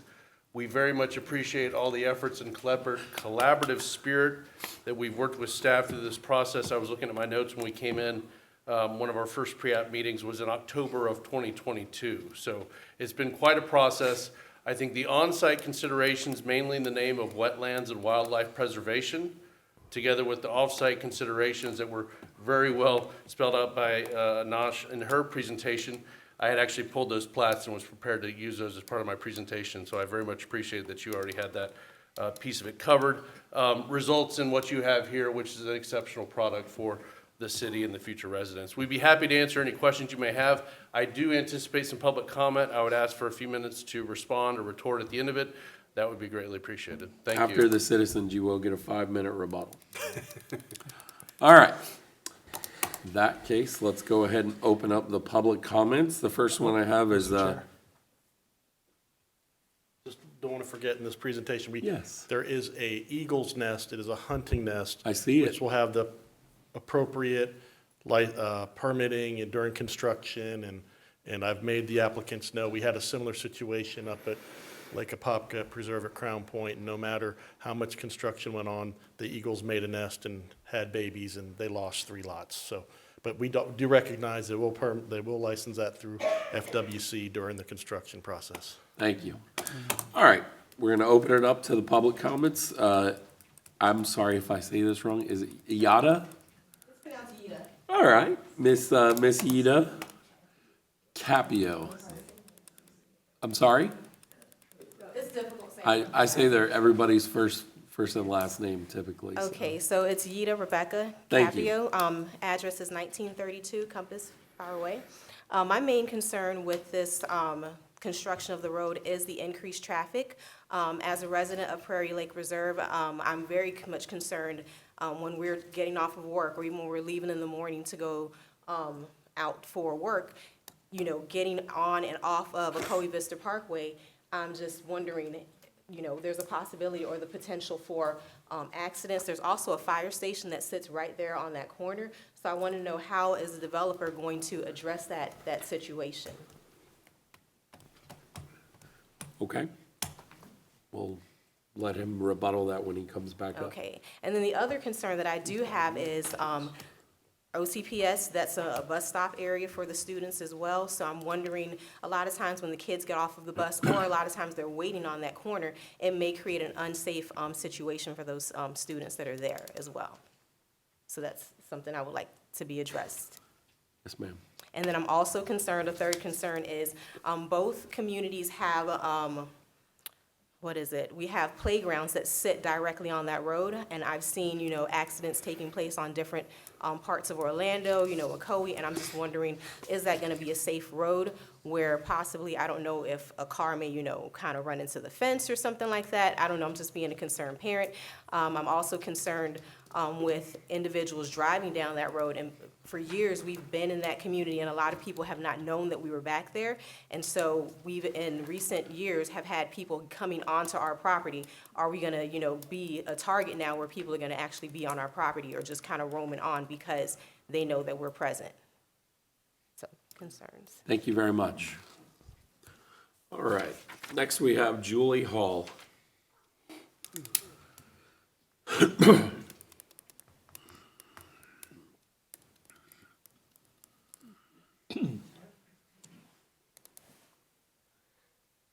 Hi, I'm Julie Hall. I live at 2024 Switchgrass Circle in Ocoee. I live in Prairie Lake Reserve Townhome Community. Our biggest concern is especially what was brought up here. We have concerns about the traffic because Clark Road is getting busier and busier. Ocoee Vista Parkway is an issue to where we, quite honestly, could use a traffic light there already because it is kind of unsafe. But it's too close to 80 Mims and Clark Road to even do something like that. We have a lot of traffic comes over that hill, speeding down because they're racing to get down the road. We have the kids at the corner there, and this developer is wanting to put in 80 lots. 80 lots of, you could be anywhere from another 100 to 160 cars that could be accessing that road. Trying to get out safely because you're gonna have to wait for traffic going both ways to get out in the middle. There's also issues with, I don't even think that area is ready for sewer at this time. So I think that is something that's in consideration, but our biggest thing is safety, is the amount of cars. In Prairie Lake Reserve, we have had to, I am on the board, I'm the vice president on the HOA board. We've had to add, we do have people coming on our property, but they're coming to access their playground, they're coming to access our pool. So the other communities there don't have those things, and even with it gated, you can still get in. We have issues where we've had to put new security on our gate with key fobs to try to keep people out. Because when you start getting that many people and you don't have a clear access, maybe even for the younger kids getting to the Gym Beach Center, because there's not like a bike route where the communities to the east, which is Forest Glen or whatever that is to that side, trying to get kids to get access and have a bike path that they can get down there. You've got that very busy intersection of Clark and 80 Mims. So there's a lot of traffic issues and a lot of safety issues. I don't know if there was a traffic report done on that, but I have to say that with your kids being down there at the corner trying to catch the bus, and the amount of influx in cars and no other access to get out on 80 Mims, I mean, that would be perfect. An 80 Mims entrance could alleviate a lot of traffic that people are even coming down to get in those communities. But safety for our kids and safety and the amount of traffic. Can I ask you a quick question? So I was around when we approved your neighborhood, and I mean, do you think the people in Ohio Shores asked these same questions you're asking when you moved in? About safety and traffic and? Oh, I'm sure they did. I'm sure they Okay. did. But they also Should have we not multiple approve- access points where they're looking at making us have one access point onto a busy road that's getting busier, because we seem to be diverting all new developments going down Clark Road, all onto Clark Road. You know, I just think that we need to have more than one access point. If there's an accident, something blocking Ocoee Vista, how is the police, the fire, anybody going to get down that road? And I can guarantee you the short little distance that Ocoee Vista is now, the cars speed up and down there now. And if they make that turn too quickly, coming down from 80 Mims and making a right-hand turn, going downhill, it is a hard turn if you don't know what you're doing and you haven't done it before. I'm surprised we haven't had more. We have had a couple accidents out in the middle intersection where a couple people have died, if I'm not mistaken, but there have been accidents. Okay, thank you very much. All right. Next is David Brennan.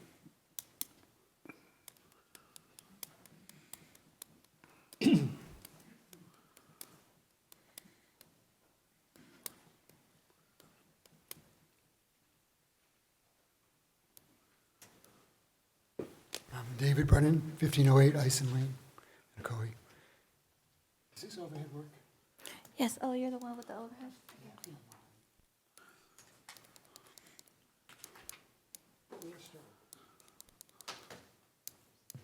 Oops, I'm sorry, Melanie, I messed you up. Hi. Okay, this is part of the staff submittal. Part of it says that 56.5% of it is open space, much of it wetland, which only leaves 16.5 acres left. If you're making it R1A, that's 4 houses per acre. That only allows 66 units. The developer was asking for 84. So is he asking for medium density? That's one question. Another concern is in your land development code. You want to lessen congestion in the streets. Prevent overcrowding of land. This is the city's land development code. You've already seen this one several times. I don't know why they own part of the lake and a conservation area, but I guess they do. The wetland area. And this is the houses that are going in. This is the road coming in from the fire station. These are all right along the edge of the railroad tracks. They know the train comes through at 3 o'clock in the morning. And so on. That was Mr. Right there, Mr. Bird. We had a meeting, several of our residents. I live in Forest Oaks, which is to the east and north of the proposed site. You can turn it better so they can see it this way. We had service issues. What about schools, fire, traffic, water, sewer, playground areas? Oops, sorry. Can't hear me at all.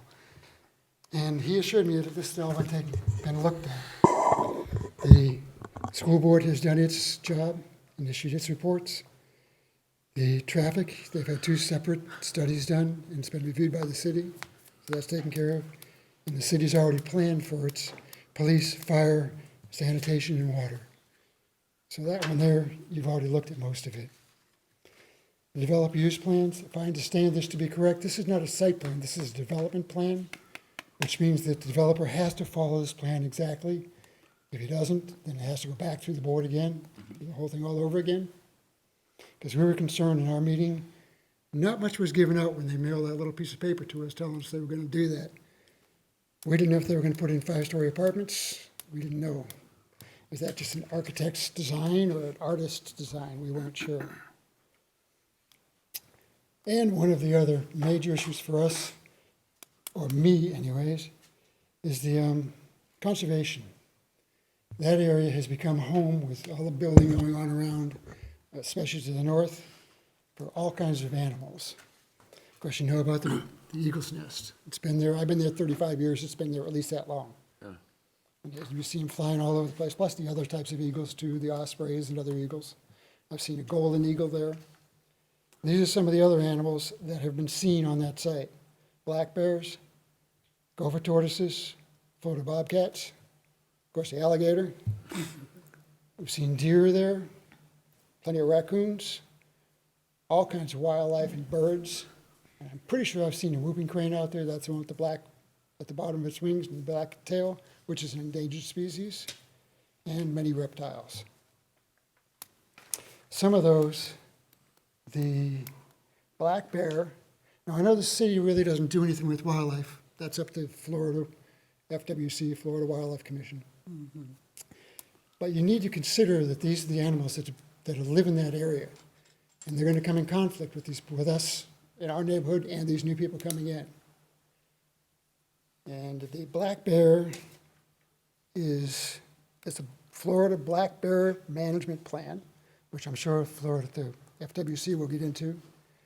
The bald eagle is listed as imperiled, and Mr. Mike says there has to be some room around it for a larger area for a breeding nest and a smaller area for a hunting nest. Gopher tortoise is considered vulnerable and must be relocated. And the alligator is still considered threatened, although I feel more threatened than he does. And I guess that's really all I have there, but one of my neighbors across the way that has a back right up against this property gave me a couple of these that he found in his backyard.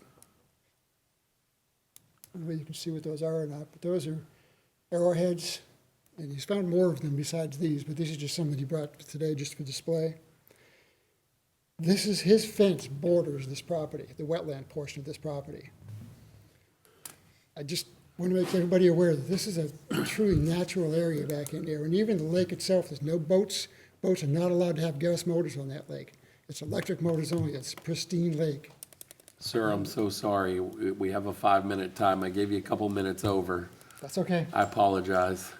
You get my I'd let point. you talk all night long, but You get my point, though. yes, sir. I really think you guys need to look at this medium density versus low density before you go much further, though. Okay, thank you very much. All right, I don't have any more comments. Does anybody else have anything else from the public? Okay, come on up.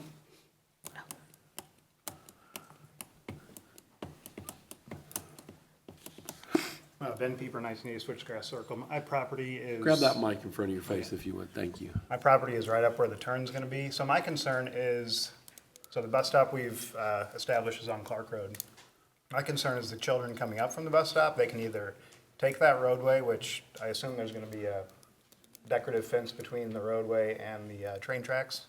Otherwise, I was a kid once, I know how appealing a train track is, so a little concerning that kids might be on that track. Is there a fence now between your property and the train tracks? There is, yes. Okay. My other concern is if they want to get to their property quicker, they could cut through ours. And like they said before, we have a pool. Both Prairie Meadows and Prairie Lake Reserve have playgrounds, so it's just a concern. Young kids walking through, using something that isn't theirs. I believe this place is gonna have a pool, right? Is it? I don't. A tot lot, no No? pool. Okay. So my concern is, cutting through the property, using our things, and all the same concerns. That's a rough turn to turn onto to that street. I've ended up in the wrong lane many times, coming too fast, and I still sometimes do it if I'm not really careful. So, Gotcha. all my concerns. Thank you very much. Did we have one more? Come on up. Make sure you fill the form out, please, and give it back to the clerk.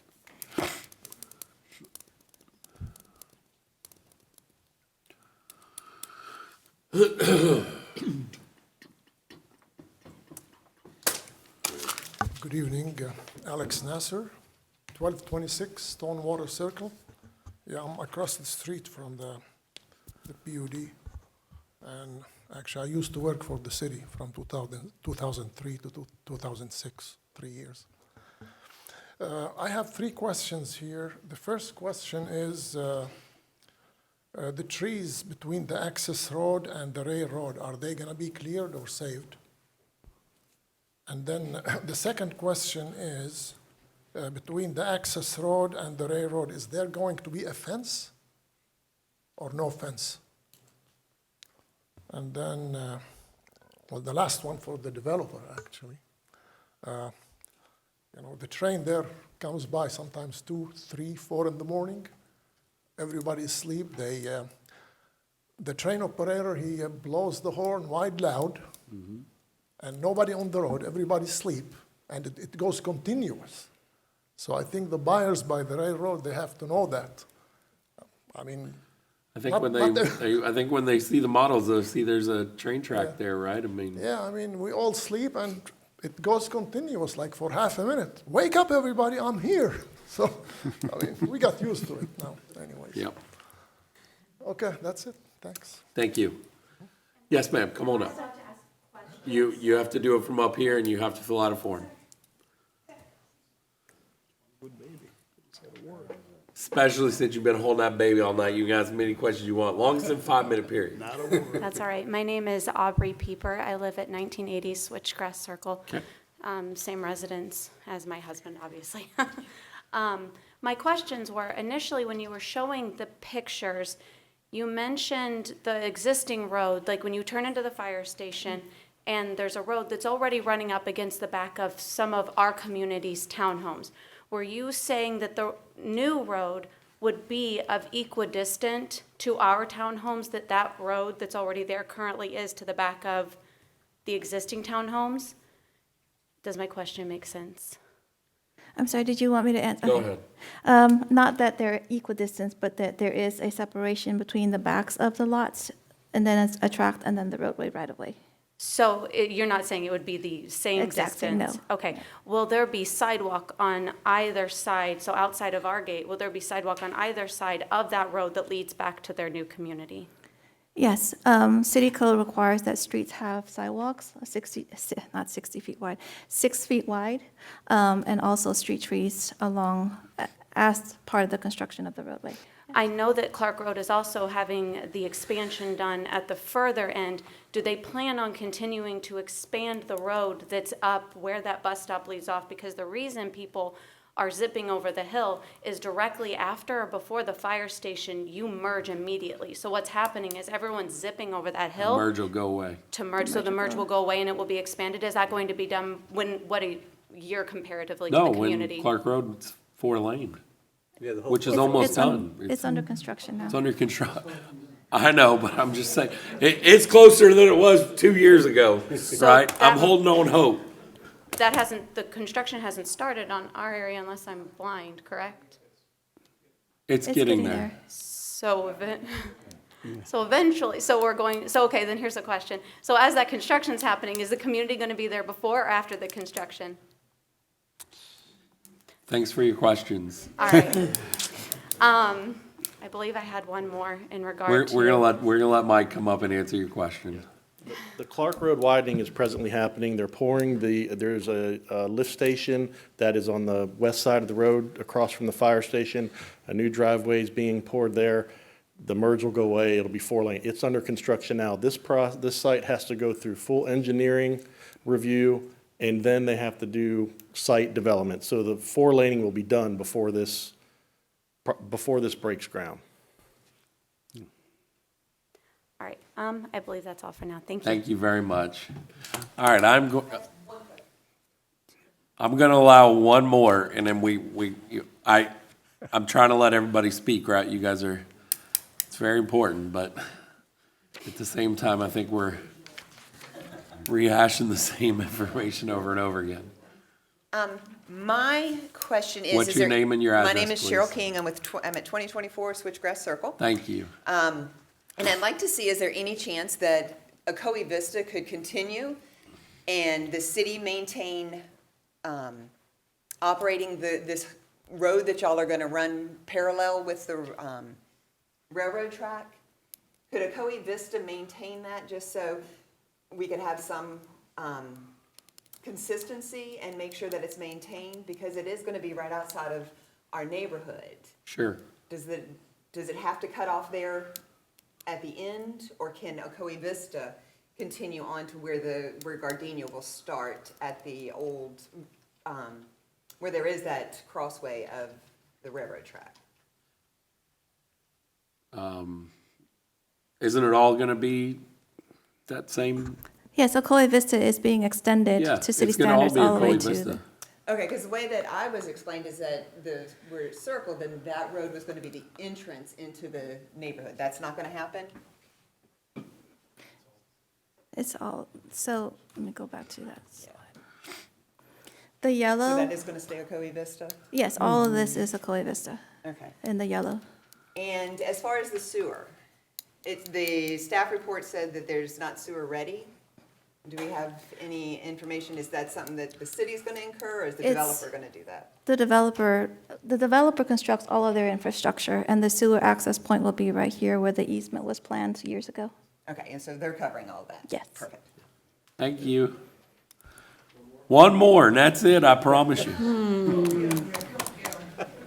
My wife wants me home for dinner sometime soon.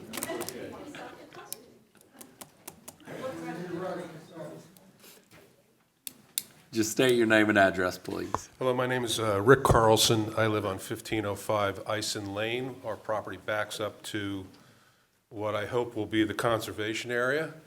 And my only concern is that once this is all said and done, that there is a proper survey of that conservation area that the developer can't cross with construction equipment, because that whole area back there behind our home, that 5 acres that comes from Prairie Lake down to the lake. Yep. There's at least 3 springs on that property that feed that lake property. Yep.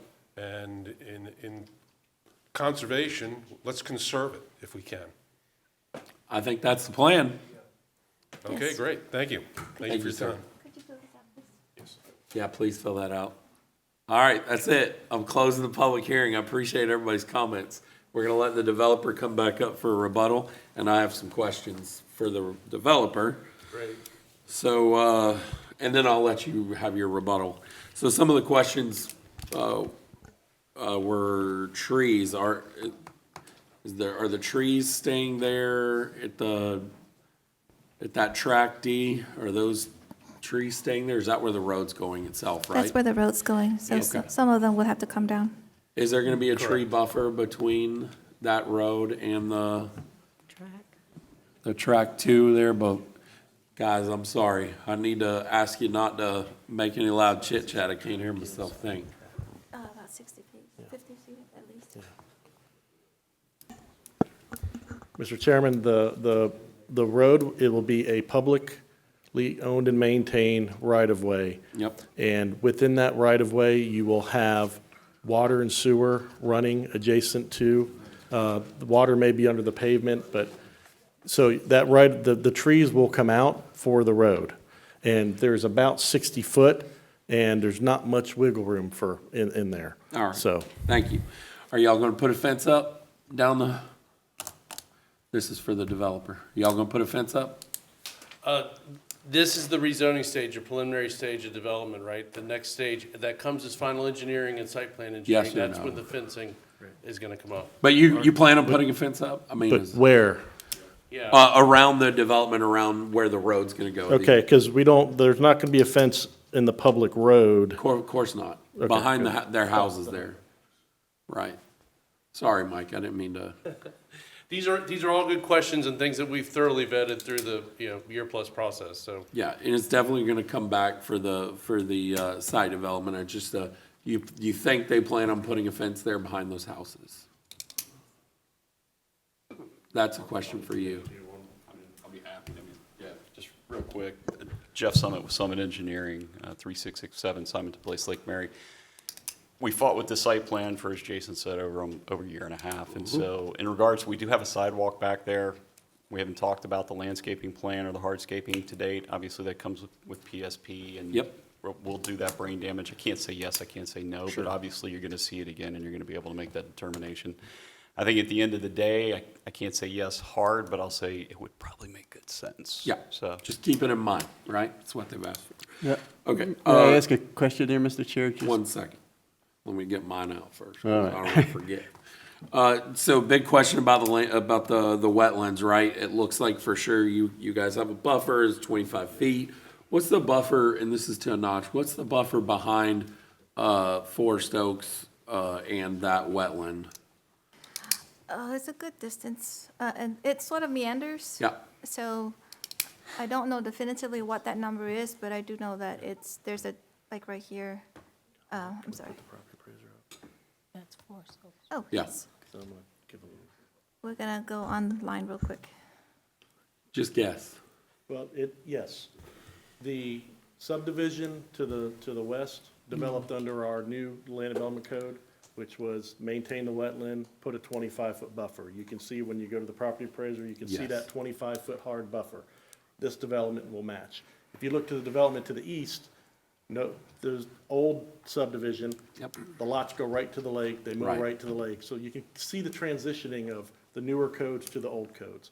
So this will match exactly with the subdivision next to it and have that 25-foot hard buffer from the wetland line, which they will flag and protect as part of the site permit process. Yes, and so that is, I want to just kind of show this. So that's this, that tract 3 is the 25-foot buffer, and that track will continue on. The idea is at some point, possibly in that 25-foot buffer, for the city to put maybe a passive trail. We've done that along Arden Park. Yep. You can see where we have Arden Park South. They provided the track all the way around. This parcel is still in unincorporated Orange County. The other development came in the city. It provided that upland buffer. The city owns the rest of the parcel around the lake. This subdivision that's coming in, it is providing the 25-foot buffer on all developments post-2006, 2002, really. We get that hard upland buffer. So Perfect. yes, it is matching it. Thank you very much. All right. Joel? Yeah, I just want to tail off of your question about the fences. Now, you're talking about the fence on the homeowner side, correct? Or are you talking about the fence on the railroad side? Because my question is, are you putting a fence there to cordon off the railroad track from the road so that, as to someone's point there, that it's an easy draw for kids if there's no fence there to stop them? That was what I was addressing previously in regards to the comment from the chair was, yes, that area between the railroad tracks and where we have, because keep in mind, if you look at our site plan, I know it's not up right now, but we don't have units directly adjacent to the tracks.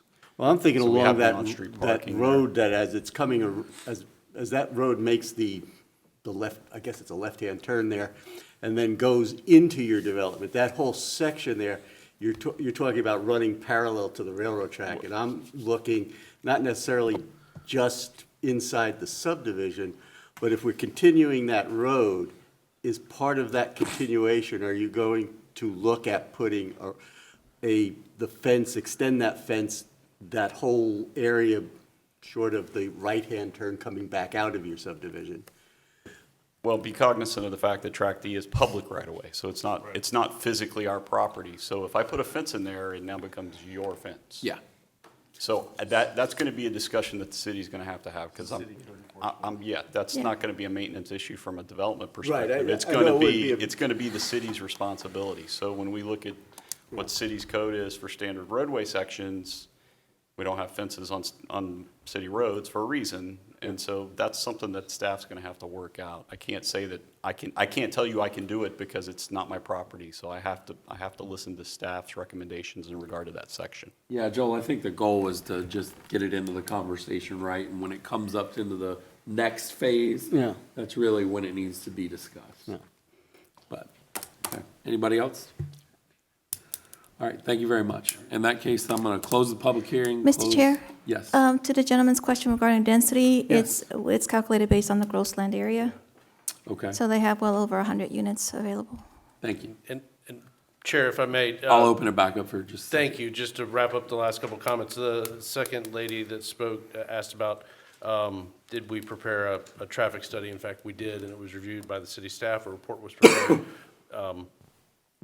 We covered utilities connections, and we've covered all of the other items that I had in my notes. So I just want to make sure the record reflected that. Thank you very much. All right, we'll close it back up, bring it back to the dais. If anybody doesn't have any questions, I will entertain a motion.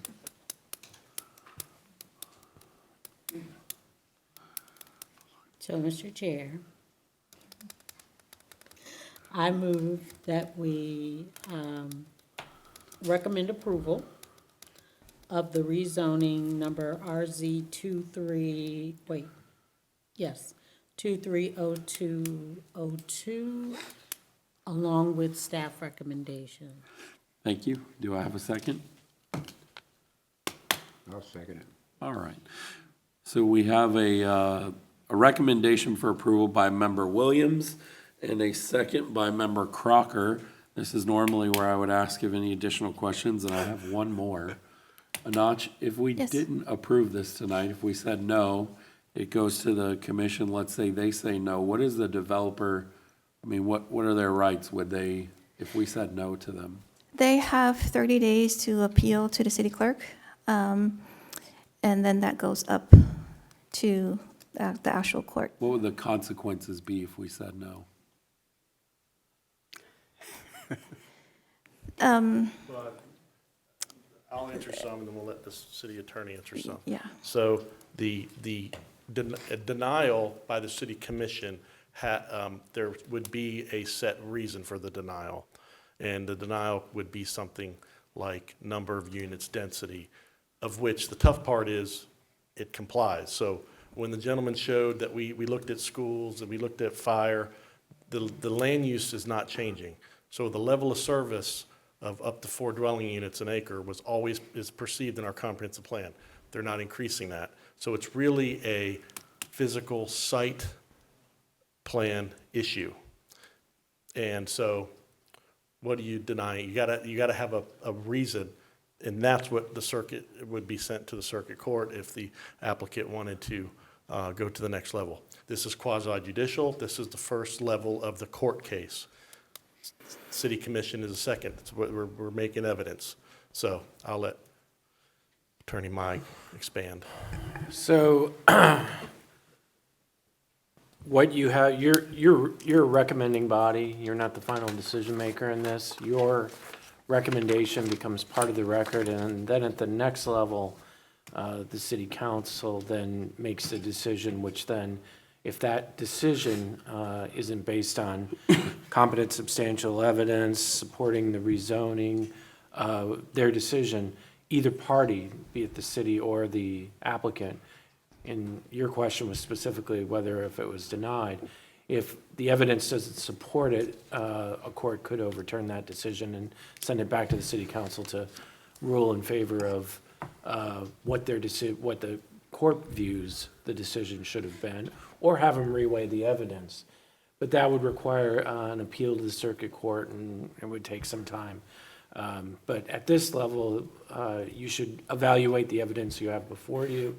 You should make your recommendation based on that evidence, and that recommendation then will become part of the record at the next level. Great, thank you. All right, so we. Can I make a comment, sir? 9 o'clock, y'all. No. Thank you, though. We have a motion and we have a second. Since there's no other questions, let's go ahead and vote. Don't become the vice chair, folks. All right, so it did pass 4-1. Member Keller, do you want to make a comment? I just don't think the safety of this is there, and I think that's important for the people that live there and the people that are gonna come. Okay, So that's where. thank you very much. Really, I can make a comment? No. All right. Do you really want to make a comment? Yes, I do. Okay, you can make a comment. You know, the way I voted was 100% objectively. Based on staff studies being done, I don't know what's gonna happen on Clark Road. There's a lot of traffic going through there. And I'm looking at the wetland, I'm looking at, we don't have any other way for the traffic to go anywhere else. And I honestly cannot, objectively deny this application, but personally, I don't like it. But like city planner said, it meets all the criteria for me to make that decision. So I hope in the future there'll be some road relief to keep all this traffic off Clark Road. But for today, Okay, thank you very much. my vote reflects the recommendation based on it meets everything. That was great. Okay, we're moving on. Thank you, everybody. We'll give, hey, we got more. Y'all should listen to what's left. I mean, this is part of your city. We're gonna give folks a minute to disperse. Are you gonna cover We'll just give them 1 minute. The CIE is next. We would ask if, we have more business folks, so if you're leaving, please, please exit stage left. All right, next up, we have number 8, annual comprehensive plan text amendment to adopt 5-year schedule of capital improvements and update capital improvement element, CPA 2023003, zoning manager Whitfield. Thank you, Mr. Chair. So the issue is whether or not the Planning and Zoning Commission make a recommendation of approval of an amendment to the capital improvements element and to update the 5-year schedule of capital improvements within the comp plan in accordance with Florida statutes and our city policy 1.5. Most of you have heard this before. Each local government in the state of Florida has to adopt a comprehensive plan, and each comprehensive plan has to have a capital improvements element, also known as the CIE. That CIE element is a chapter in the comp plan, has to have a schedule of capital improvements that covers at least a 5-year period. That schedule also includes publicly and privately funded projects that will be necessary to ensure that the city's adopted level of service standards for roads, sewer, water, parks and recreation, and I'm missing one, solid waste are maintained. By statutes, this is not an amendment to the comp plan. It is rather just required to be adopted by ordinance. It is not subject to state review, but we do send it to the state as a courtesy. The proposed 5-year schedule that is in the ordinance reflects those capital projects that were taken directly from the fiscal year 23-24 city budget, which was approved by the commission on September 9th of last year, following 2 public hearings. It's not inclusive of all the projects in the CIP, just those that are specifically capacity related. And it would be updating just table 6 in the CIE that's called out in policy 1.6. So again, we physically typed in all these improvements from the CIP, the city budget, to reflect just those capacity improvements, starting with roads, going into utilities, going into stormwater, and parks and recreation. So with that, again, this item doesn't go to the DRC because they don't hear on comp plan amendments. Staff is recommending that the Planning and Zoning Commission make a recommendation of approval of the CIE element update and the 5-year schedule update in accordance with Florida statutes and policy 1.5.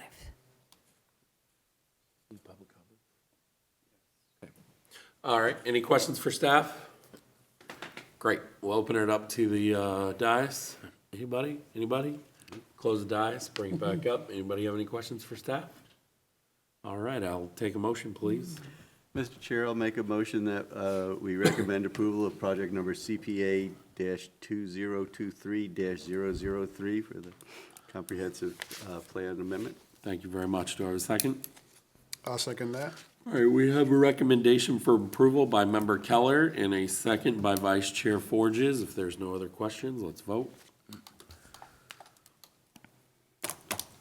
Passes 5-0. All right, next up, number 9, ordinance implementing live local act, zoning manager Whitfield. Yes, sir, it's the Live Local Act.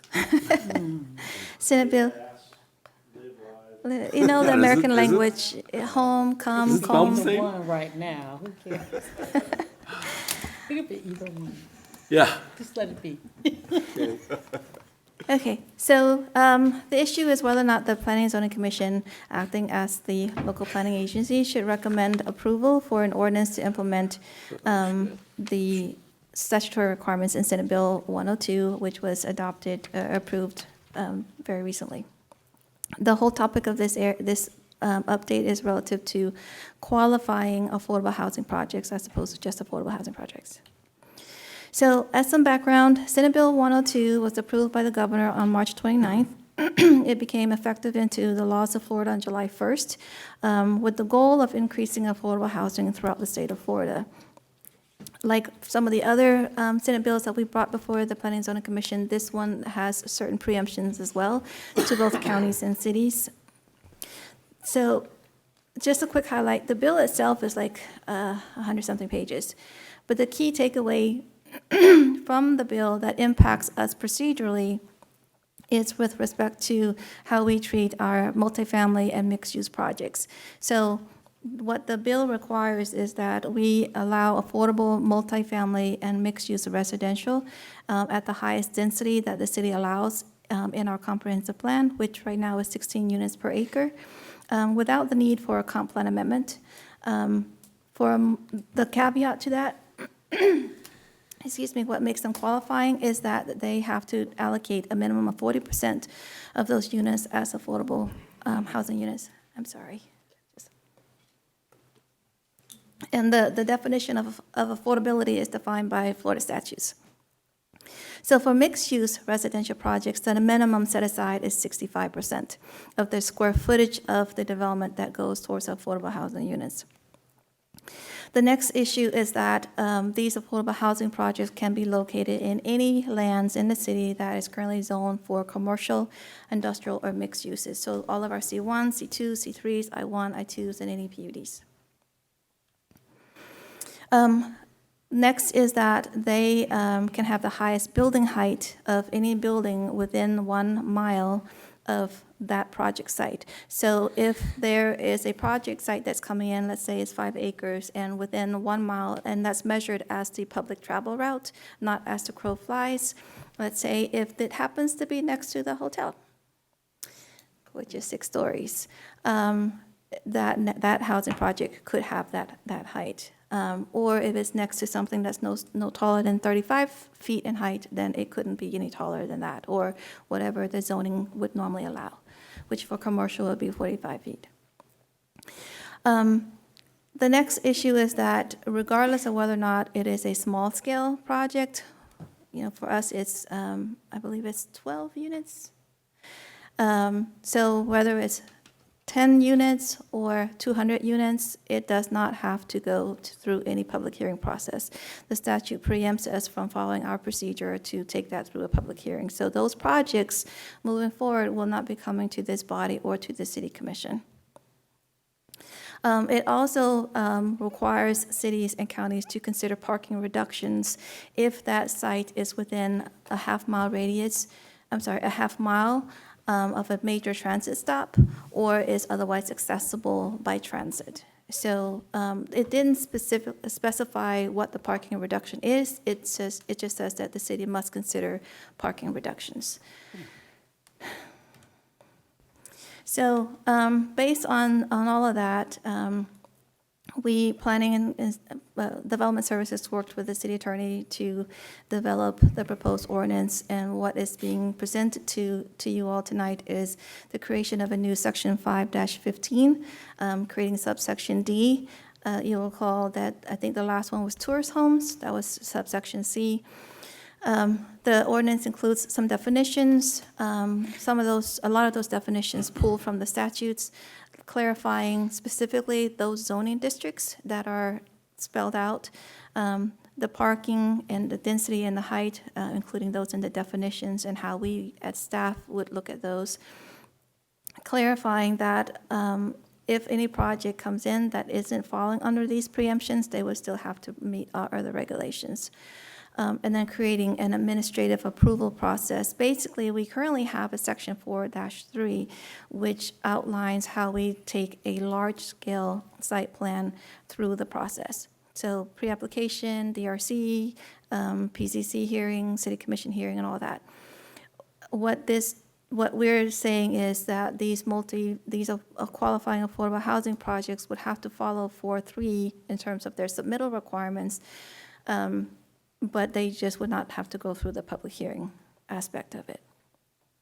So the ordinance lays out all the things that they would need to submit as documentation in their submission, a time period for the sufficiency review, allocating 10 days for staff to look at the application and determine whether or not it has everything that we need to do our review, If there's anything that's missing, then we give them we issue what's called an RAI, request for additional information, and they have time to respond. So it goes through 1 or 2 rounds of sufficiency, and then we would have to deem the application complete or not complete.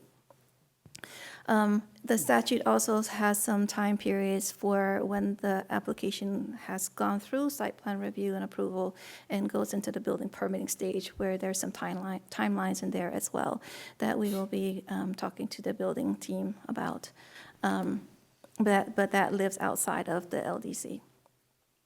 The ordinance also sets some requirements for these projects to record deed restrictions and lien and annual certifications. The statute does require that this is implemented through a 30-year time period. So projects have to come in, meet the criteria for the preemptions, get the approvals, and then it will be on the city to monitor these projects on an annual basis for a period of 30 years. And it has to stay 40% for residential, 65% for multifamily throughout the lifetime of that project for 30 years. It also provides for the equivalent treatment of all of these affordable housing units. So as an example, if there is a 200 unit site or project and 40% of those units are 2 bedrooms, then the regular units are 2 bedrooms. A certain amount of the affordable housing units also have to be 2 bedrooms. Entranceways have to be the same. Access to amenities and resources and all that, the architectural design of the affordable housing units, it has to be indistinguishable from the regular market rate units. The proposed ordinance also sets some parameters of how we would do that, do the enforcement aspect through code enforcement. It's interesting, and I need to, we'll probably discuss this later, but the provision expires in, I think, 2033, which is funny because if it comes in 2030, then we still have to maintain it for 30 more years after the sunset of this legislation. I went into this already. Violations, it's in the ordinance as $250 per day per unit per violation. I spoke to the size of the units, the number of bedrooms, the exterior of the units, common areas, and driveways and all that. So I contemplated writing this recommendation because we have to do it by state statutes. So the issue before the commission is whether or not to make a recommendation of approval of the proposed ordinance to create the new section 5-15D in order to implement the requirements of Senate Bill 102, the Live Local Act. And we can discuss. Anybody have any questions for staff? I do, but it's not related to us, so I'll ask afterwards. Okay. Great. All right, we'll open it up to the public. Close the public. I guess I would just say, you know, there's other cities, right, that are coming up with ordinances to look at this measure. Well, yeah, this is one of the benefits of having a city attorney that represents other cities. So they were already looking at this. They brought this to our attention. As they were doing that, Anach was memorizing it miraculously while still doing variances and subdivisions. And so, yes, so it was letting them know that, hey, we understand the act, but where we have the ability to have some control or teeth, we're going to try to show that. So it's not 1 mile as a crow flies, it's 1 mile as a person would transect, and stuff like that, so. Yeah, I mean, because to me, you know, we just looked at a 6-story building, and within a mile of there's a lot that would be big enough to hold a 6-story low-income housing or affordable housing project. We couldn't do anything about it. If it met the requirements. It's not, we don't want to do anything about it. Well, It's the ability to have it appropriately located, so, because we don't get the opportunity to say, this road is maybe, would need a turn lane. It kind of takes some of that review. It has to go through site plan review, but it does take away some of those aspects that we normally get. the citizen input. Have you thought about this? Have you thought about that? So, One thing that's kind of a benefit, the hotel sites, they're not within the half mile of a major transit stop, which for us would be the mall. Well, yeah, that was gonna be my next question, is what is a major traffic stop? Are we considering a Lynx bus stop? it's not defined. We've It's not had this defined. discussion. So right now, we're saying the mall transfer site, because it's 2 lines, Yep. would probably meet the criteria. And so, for a parking reduction, which There's it a- doesn't state what that parking reduction is. There's a 4-story building on the other side of the mall, right? There's that I lot. think implementation-wise, as of right now, our maximum density of 16 dwelling units an acre is not enough. As Yeah. soon as this law passed, all of the affordable housing guys started calling, sniffing around. Can you do better than 16? Not right now. Right. Now, Anach is another task while she's learning the statute. She's spearheading our comprehensive plan update. And in that, we are going to look to raise our high density from 16 to something, probably 20, 22, 24. But you guys will have an opportunity to discuss that. And so that's still really not, they want 30, 40 units an acre that other jurisdictions will give them, so. Yeah. Great, thank So you. I'm going to ask my question. You might as well. Okay. Valuation, I know that's outside of our scope, but how will the property be valued? Will it be valued will the zoning have to be changed? What the statute says, under existing commercial and existing industrial, they can go straight to site plan. No rezoning, so it'll be, I don't So know. how does the property appraiser value it? That's their That's, yeah. Okay, That'll all be right, that's what I was interesting, like, yeah. well, what do you? Well, they How typically, do we you get do this a that? lot from residents, they'll look at a piece of land and it says, oh, it is residential and it's a commercial piece, well, they value it off the use. You'll see Yeah. that code a lot. They Okay, have different Yeah. codes, so physically how it's being used, There, not by zoning. We've So had they don't lots of instances where people are calling in, appraisers will call to ask what is the zoning of this property, so they can sort of gauge what to value it as. But I have seen plenty of instances where the property appraiser's evaluation is based on what they see when their appraisers go out of the use. So I have had to deal with, explain to property buyers that what the use code is on the appraiser's website, sometimes it says retail, but the house was never converted to retail.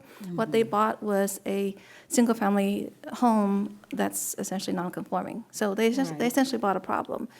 But their evaluation is based on when their appraisers go out and see how the lands were actually operating. so there could be a situation where you've got an affordable housing development, but it's being being valued at commercial, depending on what stage of development they're Well, in. multifamily is commercial. It's a commercial I keep product. forgetting. It's commercially, Yeah. the building codes, it meets commercial code. Yeah. Yeah, the permitting process for review is also commercial. The fire requirements are also commercial. Yeah, I keep forgetting that. It's different. Yes. 4 units or more. All right, anybody else? These ordinances, I can talk now. Have you compared them? You said the attorney to other cities. Are they, seems like we should add more, but at the same time, we can't really act as though we're not Well- adapting to the state laws. It's still a new statute. It's still, people are, jurisdictions are trying to figure out what to do. Okay. This is one that has been passed, and it makes sense. It also directs staff in commission in the future, they know the process. There's no guessing. We don't want to wait on this one because we may get something in. One that I did wait on years ago was the medical marijuana facilities. The state put out a model ordinance, the planning association put out a model ordinance. All these people passed the model ordinance, and that was based off of per capita citizenry on how many units you could allow. And we waited and waited, and then they changed the rule to say, okay, you can no longer put rules. If you're going to allow them, you have to treat them like pharmacies, or you don't allow them. And we said, okay, you're not gonna give us any ability, we're not gonna allow them. And so I didn't adopt that initial model ordinance. But this one is not a model ordinance. It points to those gray areas and says, well, you're gonna comply with this. Okay. So unless the legislature changes something, where it allows us the ability to have some architectural review or something, this does a good job of explaining things a little bit more. And if you had to modify them, what would it take? The state statute moving. No, no, the So, ordinance. Yeah, there's nothing in this ordinance which is against the statute. It kind of fills in those gray areas. Right. Okay. All right, well, I need a motion, please. I did. But I can do it again. Anybody else want to talk? No? Okay, we're gonna close it back up. Mr. Chair, I'll make a motion that we approve the Live Local Act. Thank you very much. I have a recommendation. Do I have a second? I'll second it. All right, we have a recommendation for approval by Member Keller and a second by Member Williams. Let's vote.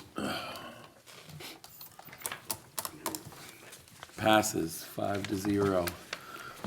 All right, Mike, what do you got going on in the city? Anything good? Again, I'd just like to commend Anat. She had 10 items tonight. Absolutely. Yeah. Somehow she got assigned all of them. You saw it ran the gamut from an annexation, a rezoning, a subdivision, a commercial, a comp plan amendment. A variance. A variance.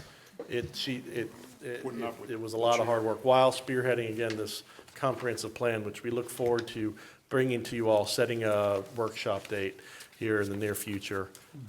So, Yes, the notch here, amazing. yes. So. Don't ever leave us. Hot button items. North Lakewood is physically ready. We are just, the deal's in the paperwork.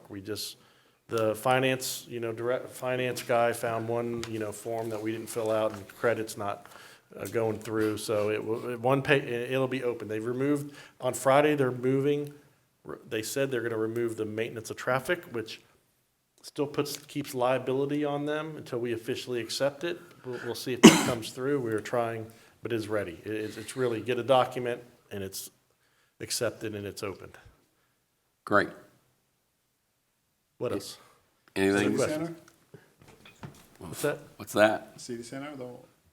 City Center, we have actual building plans in the building department submitted for review of the parking garages and of the retail and apartments, condos, structures wrapping around it.